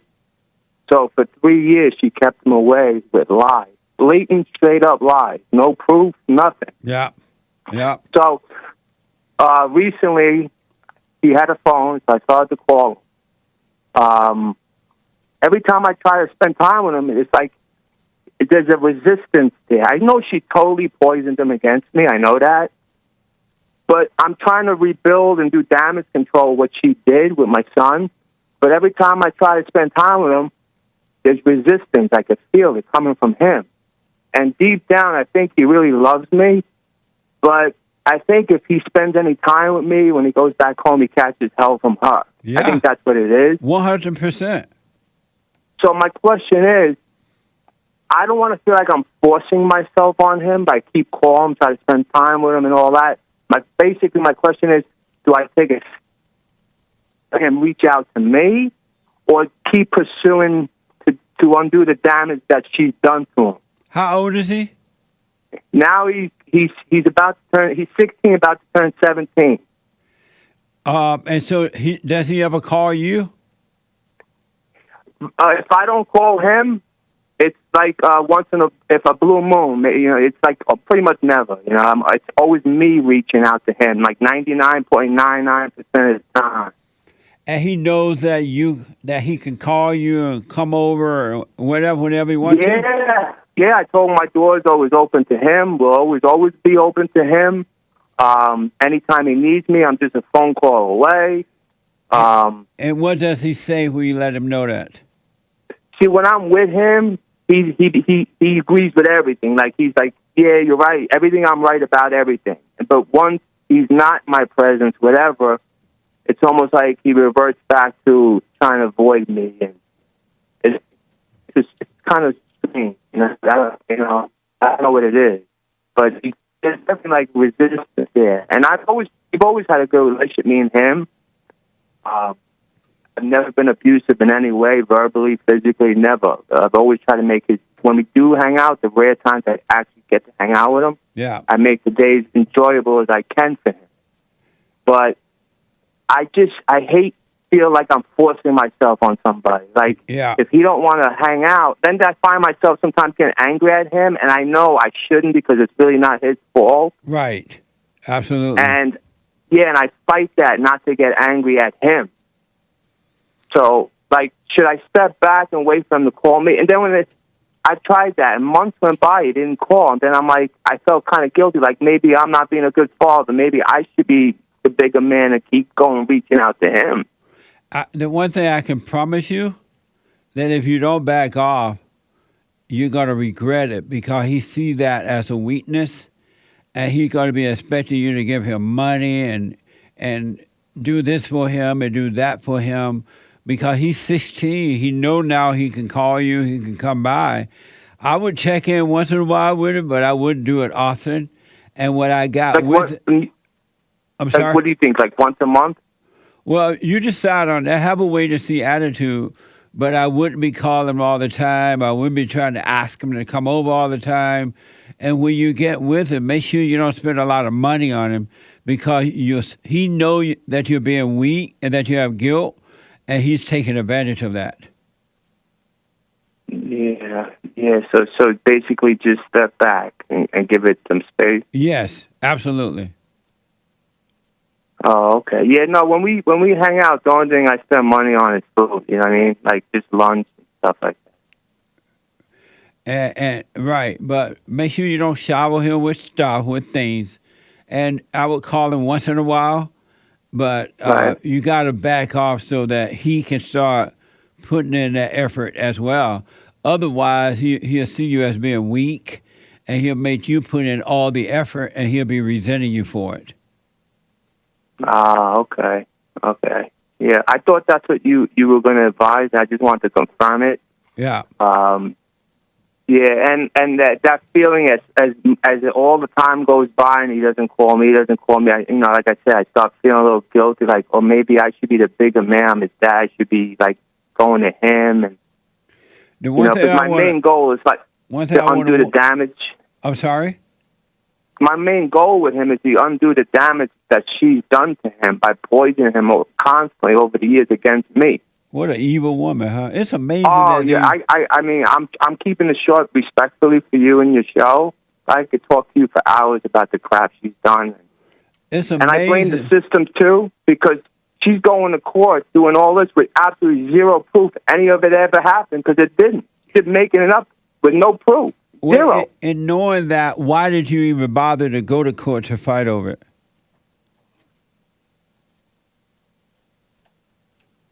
That's a good question. I was stupid at the time. Yeah, I understand. Yeah, we're all blind at the time. Absolutely. And, and my son was still only 10, so I was weak because he was so young. Yeah. If he was older, I would have been much stronger, but since he was 10, I felt very, like you said, the guilt factor. Like, he's young, I got to be next, protect him. And well, now I hope you know that the fact that a woman would take your child to court to fight to keep him or her away from you, your own children away from you, it's the sign that she's pure evil. And, pure evil. And it'll be waste of time and money to go to court to spend and then get a lawyer. You got to spend money on that, and you got to go to court, and then you end up paying your money to her and paying for the boy to have a representative. You end up losing out. I would just let her have him because she's going to destroy him anyway. And then you just save your money, buy yourself some land, you get your life together, and when he ever come around, you'll be fine. And if not, you'll be fine. So the final message is step back, give some space, and let him reach out to me. Absolutely.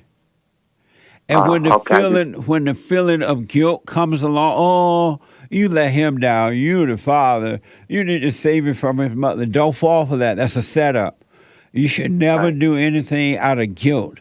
Guilt is not from you, and it's not from God. It's the devil that made a home in your mind and emotions that are accusing you and causing you to feel guilty, but it's not real, and it's not from God.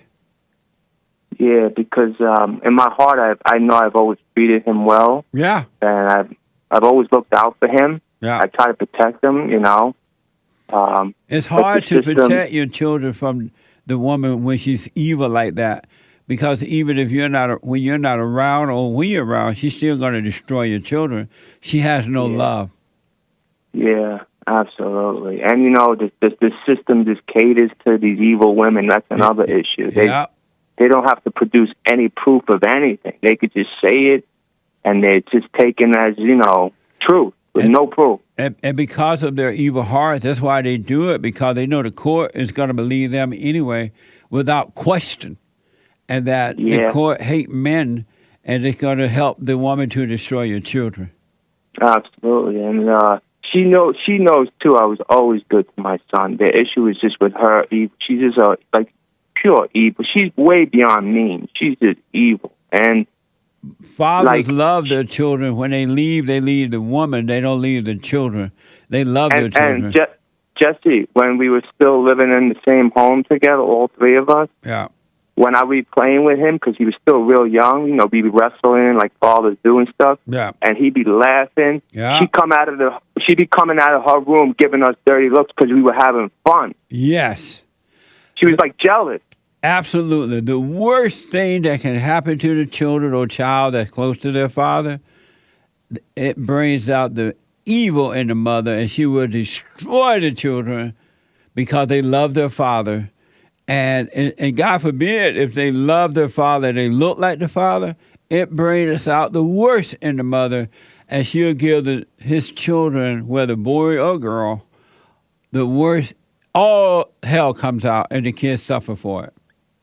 Yeah, absolutely. Amazing. So I'm gonna take your advice. I think it's the right advice. Yeah, and only take it if you see for yourself that it's right.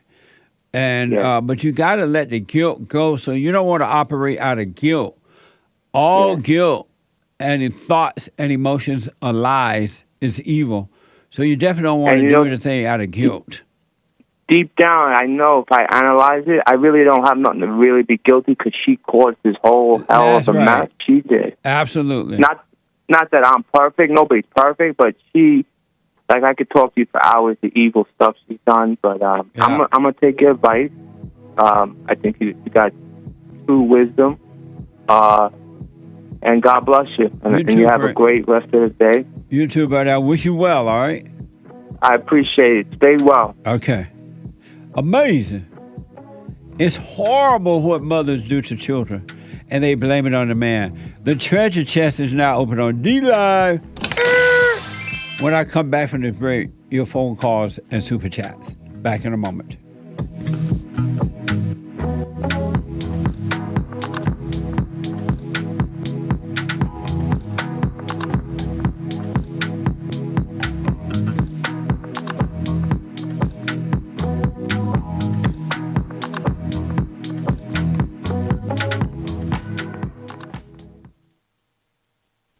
I noticed after a while that when these guys overcome their anger, they have amazing ideas about starting a business, But because they've been told that if you don't get a loan from the bank, or if you don't have a 5-year plan, or if you don't do this, and it's just simply not true, it's the first step.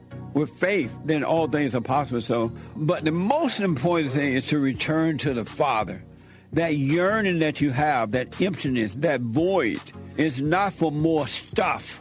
It's not for more friends. It is a return to the Father, because there's no way you can return to God and be angry at your earthly father. So thank you all so much, right? People around the world donated to Bond at rebuildingtheman.com, or they call 800-411-2663, and we're still committed to pointing the right way for men and women to return to the Father.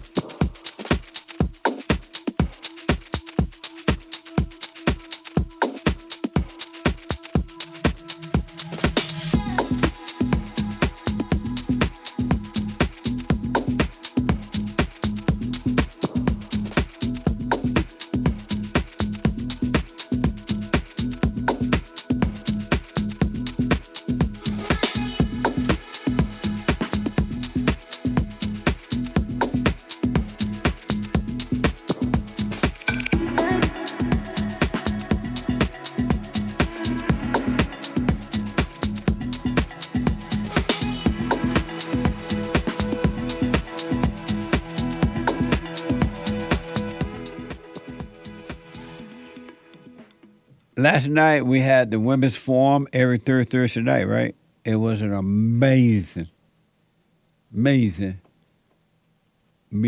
amazing forum we had last night. And ladies, stay with it, stay with it, stay with it, stay with it. The Hake report is coming up at the top of this hour, right after my show. The Hake, Hake report.com from 9 to 11. And then at 12 noon, a brand new episode of the FallenState.tv. I had a very interesting discussion with Jake Julius from Rattlesnake TV. He is an Australian YouTuber, content creator, and mentor. Watch this. Next time on The Fallen State. Are you a beta or alpha? Someday I hope to be an alpha giga chad like you, Jesse. Right on. Do you tell the girl how the cow ate the cabbage? I didn't tell the cow how to eat the cabbage. And then before I knew it, she was out 4 times a week, putting things up her nose. You are the enemy of your mother. I don't feel any resentment towards her. Stay in your hell and suffer until you're ready to see it. We all struggle with the anxiety of the future and with the depression of the past. If you stay present where God is, life will be amazing. Amazing discussion at 12 noon today, every Friday p.m. And then at 4 p.m., the American Anchor Baby. On Fridays, it's at 4 p.m. This is when he take a ride in an airplane, and he takes you on the ride with him. The American Anchor Baby. Get ready. It's going to be a smooth sailing. At 4 p.m. Pacific time. It's Sunday morning, Fellowship for All. Fellowship for All, right? At 11 a.m. It starts at 11. And for those who are in town or you live in the area, come on down. Doors open at 10:30 a.m. Pacific time. And you can watch. It starts at 11 a.m. Pacific time, 2 p.m. Eastern time. Heard around the world by everybody and their mama. Go to rebuildingtheman.com/church.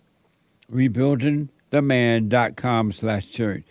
And you can help us donate by going to cash.app/bondjlp. Cash.app/bondjlp.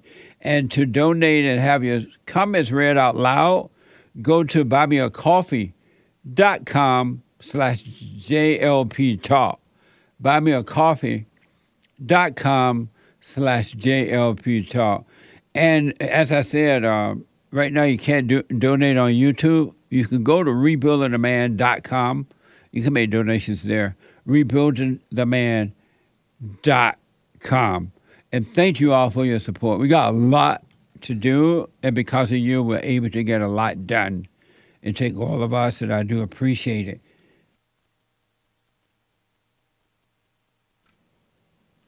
I want to go to Jason. There's a line open if someone want to jump in there at 888-775-3773. Jason out of Buffalo, New York. Jason, you're on the air. What's up, man? I want to talk about this free will thing that you were talking to dude about earlier. You say you say people do not have a free will. Right. So if people don't have a free will, so how do people choose the right words to say? If it's not, don't you choose what you say to people? No. So how do you choose? How do you conversate? Just by having a conversation with them and staying present and let the Spirit guide me of God. Okay, let this, like you say you let the Spirit guide you. Right. So you're saying everything the Spirit tells you to say, your Spirit tells you to say black lesbians, fat black. The Spirit, your God was telling you to talk about fat people today. Well, your God was telling you that. I was already repeating what they said. They said that they are Marxist and they are fat, and they had said out loud that they were lesbian. So yes. But what? Hold on. So you said they said they were lesbian, and you just gonna reinforce. You're not gonna try to like. I see. That's the thing. You don't have no compassion. You don't know how to console nobody. It was like you said the person. You said that you asked, I'm not going to do what now? I said you don't know how to console somebody. You know, like console who? Obviously, the dude, the fat dude. He knew he had like it's a problem for him. Did they seem as though they wanted to be consoled? It seemed like they had an issue, and you just seemed like you just threw more dirt on them. Did it seem like they wanted to be consoled? I mean, it didn't seem like they wanted to be insulted and and stuff. They didn't want to say that. I just said, does it seem like they wanted to be consoled? You didn't answer that for me. I wouldn't say console, but I say like you would. Can you console anyone that don't want to be consoled? I mean, but that's like what I'm not. All right, so not even. All right, let's take away the console thing. Let's just talk about like you wasn't. No, answer that first. Can you console someone that doesn't want it? It depends, because people talk. You ever talk to somebody that didn't want to ask somebody? Can you console anyone that doesn't want it? I'm gonna say yes, because you can start talking to somebody. Like once you start talking and communicating, you can get stuff out of them. I mean, does God console anyone that doesn't want it? God doesn't console nobody. He does do it only for those who want it. No, he doesn't. No, he doesn't. And why do you say he doesn't? Because he doesn't. Why do you say he doesn't? Why? Because you said that. You said you are controlled by the Spirit. You're not controlled by the Spirit. Why do you say God doesn't console anyone? Because God doesn't exist. There's no. The concept of God is the lack of knowledge. The concept of God is the lack of knowledge. It's not knowing what is. What? They will put God. You know what an equation is. Jason. What? Calm down for a minute.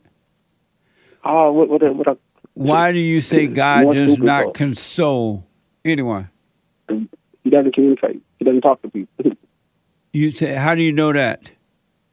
How do I know that? Because it's like, how do I know your God doesn't talk to people? Because if it's ingrained if it's ingrained in people, and you say like, okay, so how do I know God doesn't talk to people? Because He doesn't talk to me. That's how I know. You know that God doesn't talk to people because He doesn't talk to you? Yes. Have you tried to talk to Him? Yeah, I think I was like, when I was going to church, I got jumped out of the church, but so I was 12, yeah, so I was like about 11. We used to go to these church camps and stuff for a week. And that's when I found the concept that God did not exist.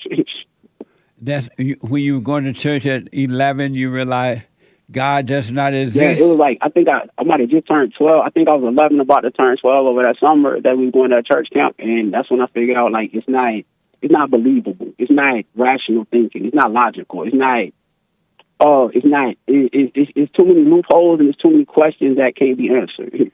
And when you have questions that you can't be answered, and other people are like, it's too, then it's like, I asked the church dude, there was like 3 different churches, but they all had like different names. But all the churches, they all teach differently. They all have a different way of teaching, like a different doctrine. So it's like, if there's one God. So you believe that God will not answer, that God can't, there are questions you have, and they cannot be answered by God, right?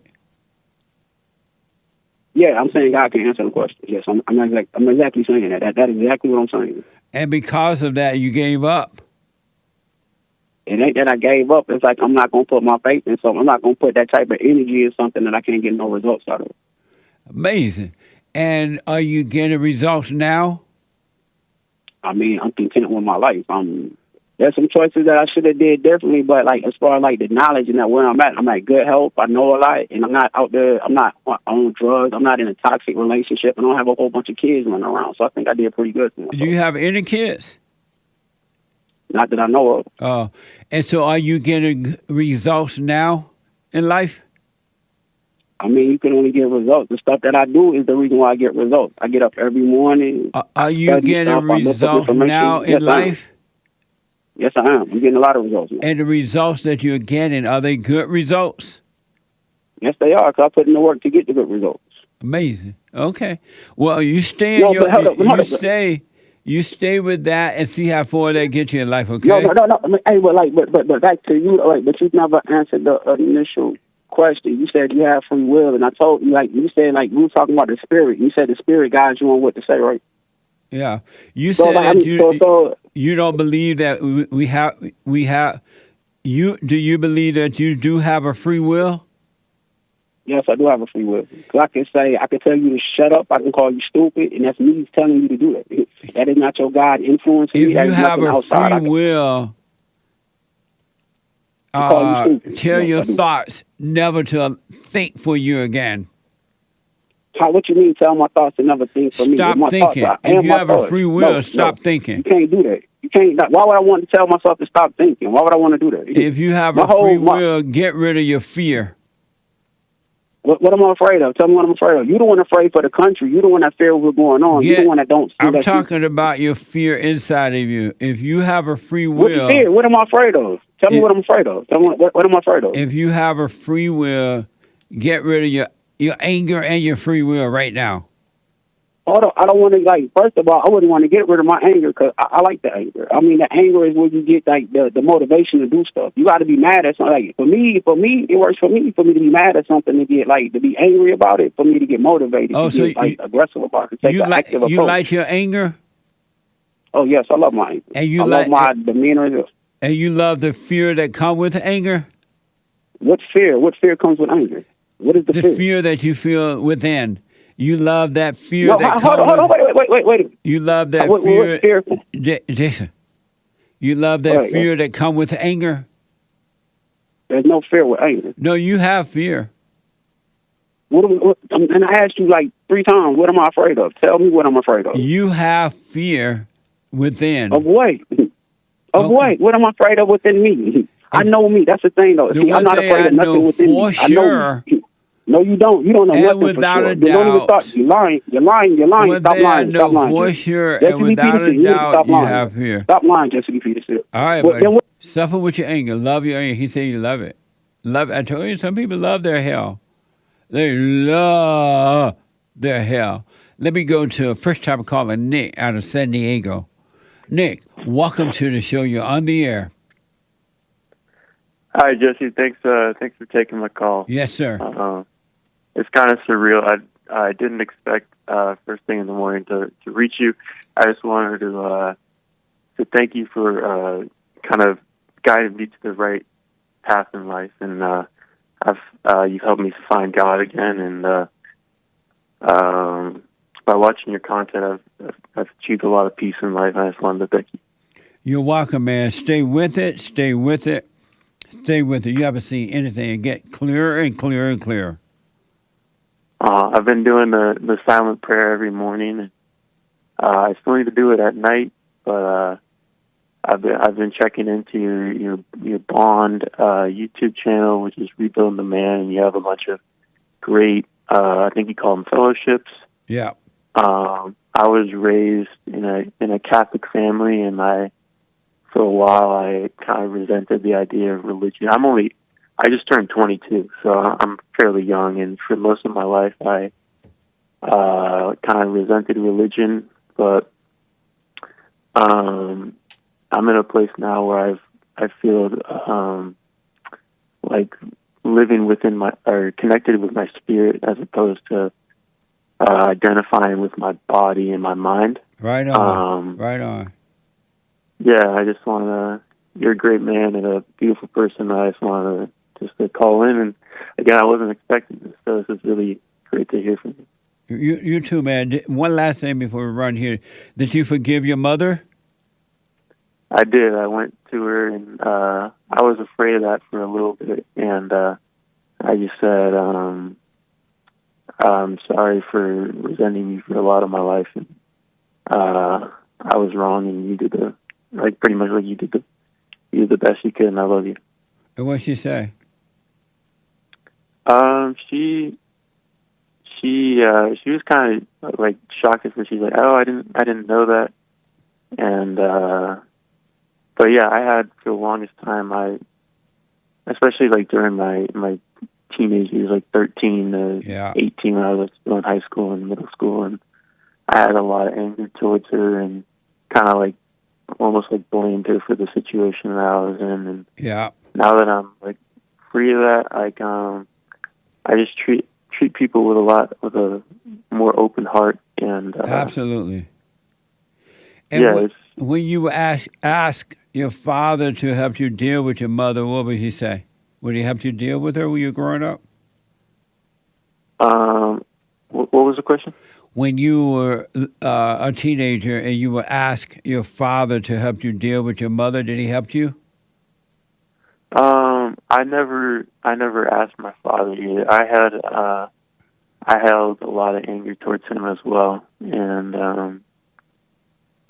like looking back on it now, I'm so wrong, and they did the best they could, and they've given me all the opportunities to succeed. And for a while there, through my kind of like teenage, like I guess vulnerable kind of point, I kind of like reclused and kind of said like, screw it, nobody's with me, and these people aren't in my corner, blah, blah, blah. But that was just, it was my anger and resentment feeling. And just that I was at a low point in life, and I was just blaming others for my situation. Yeah. Did you forgive your father? I haven't done that yet. Why not? Well, honestly, I've been putting it off because it's going to be an uncomfortable, like my mother, but I know it'll be fine, but it's a little bit of an uncomfortable conversation, but I know I can do it. Yeah, go do it. So, and you really the light will get bright inside of you, and the light will destroy the darkness of the imagination, and you're going to have an amazing life. But you must forgive your father so God can forgive you for that as well, all right? All right, Jesse. All right, Nick. Let me know how it goes, buddy. All right. Take care. Okay. Amazing. Forgiveness is the way to go.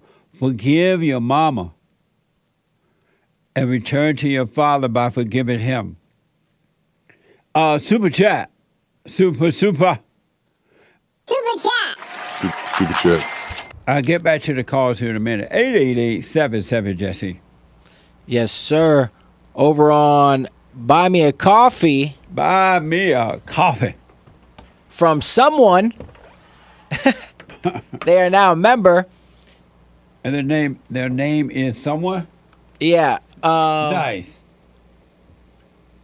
Well, wait, let's actually do Ada, daughter from God. They bought 10 coffees. You want to turn this back on? Oh, yeah. You know, one of these days. Okay.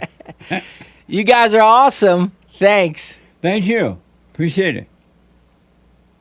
I'm Harpo, and I'll beat her again. Bought a coffee.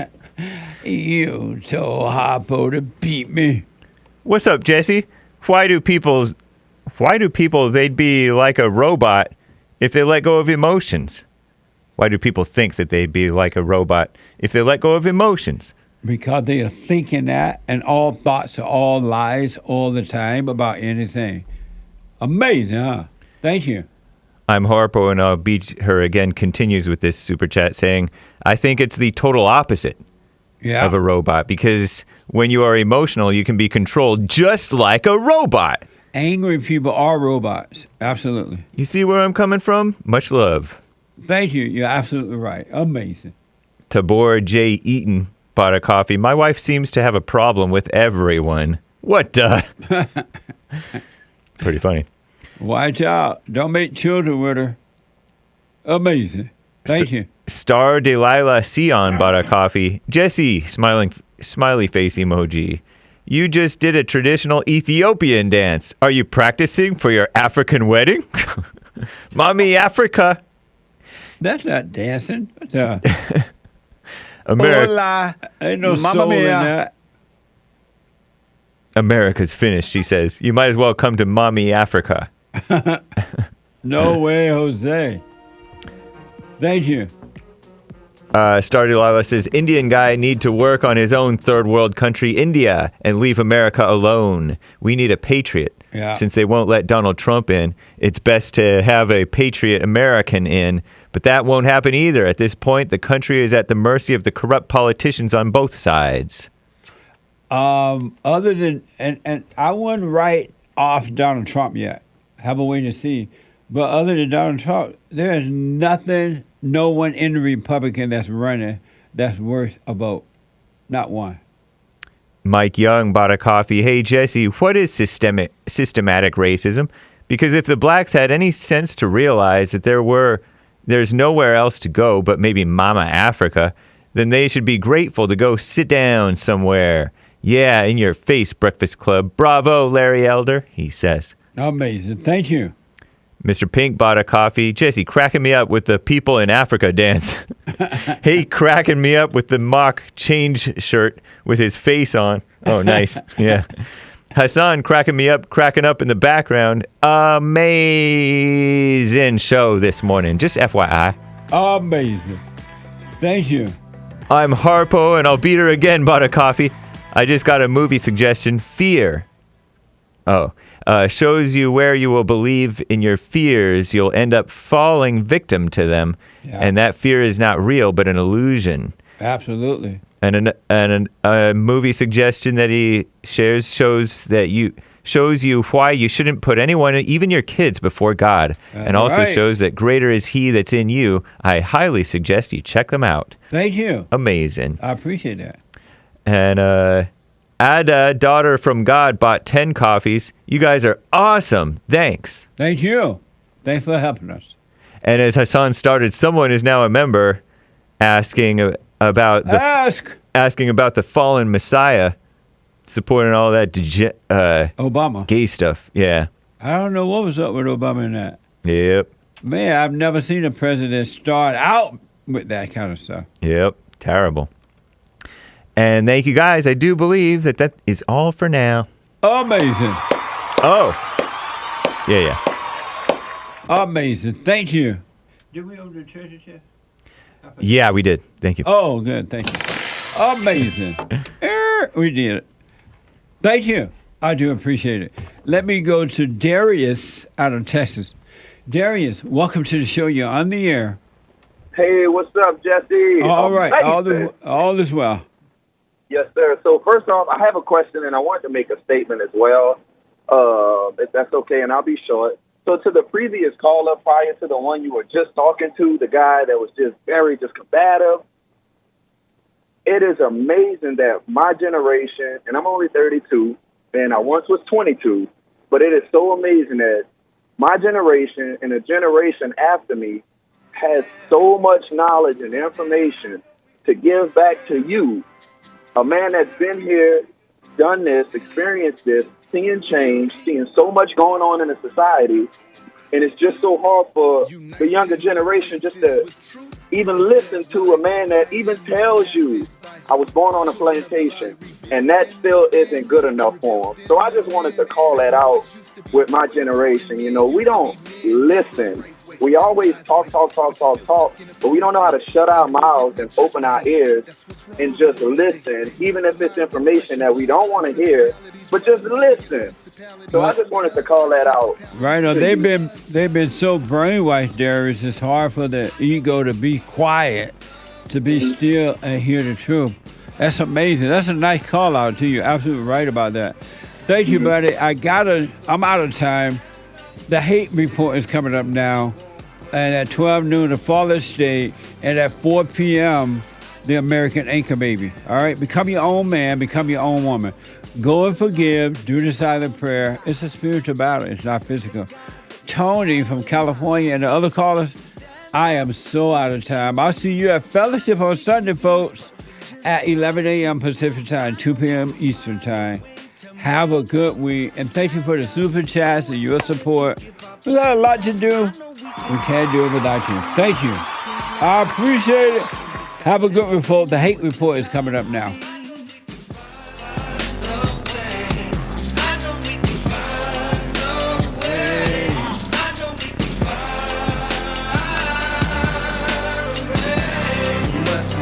So you get something went wrong, but check.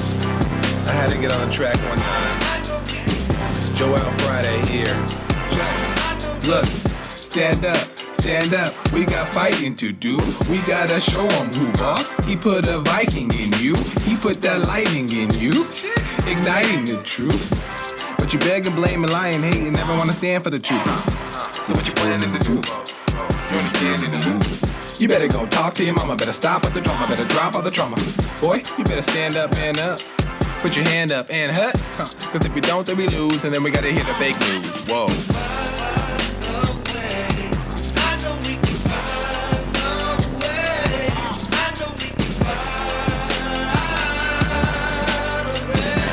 You must know that so you get something went wrong, but face the truth about yourself and just seek first God's kingdom, cause you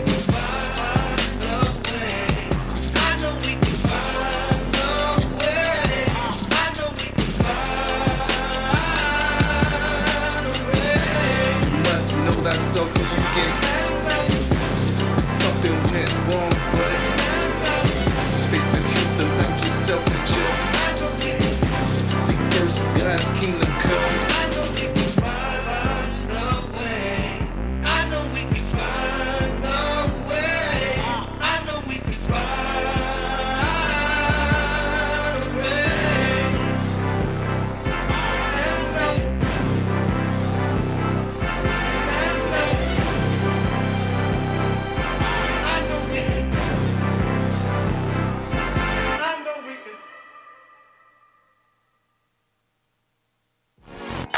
So, here's what I recommend. I invite you to download my silent prayer, and I want you to start doing it.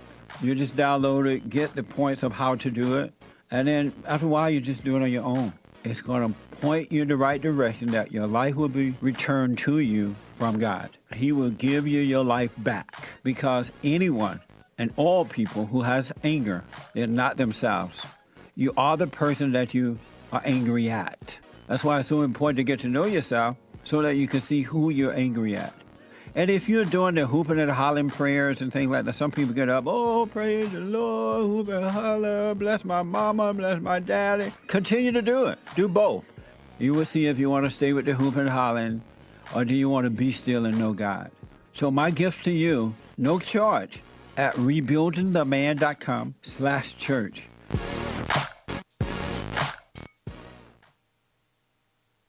So I asked the question, are you better than a child molester?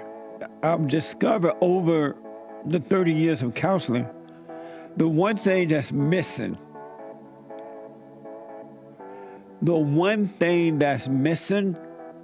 and I think because it's not taught in the homes or talked about, we don't have examples of it, right, is love. Our theme this year is to bring back Christianity, to love God with all our heart, soul, and might, our neighbor as ourselves, and to endure. And there, when you're in a fallen state, people will judge the molester but think they're better than the molester. And I ask, well, why do you think you're better? When I realized it doesn't matter what you think about yourself or how much you have or don't have or how you accomplish things in life or don't. If you have no love, you have nothing.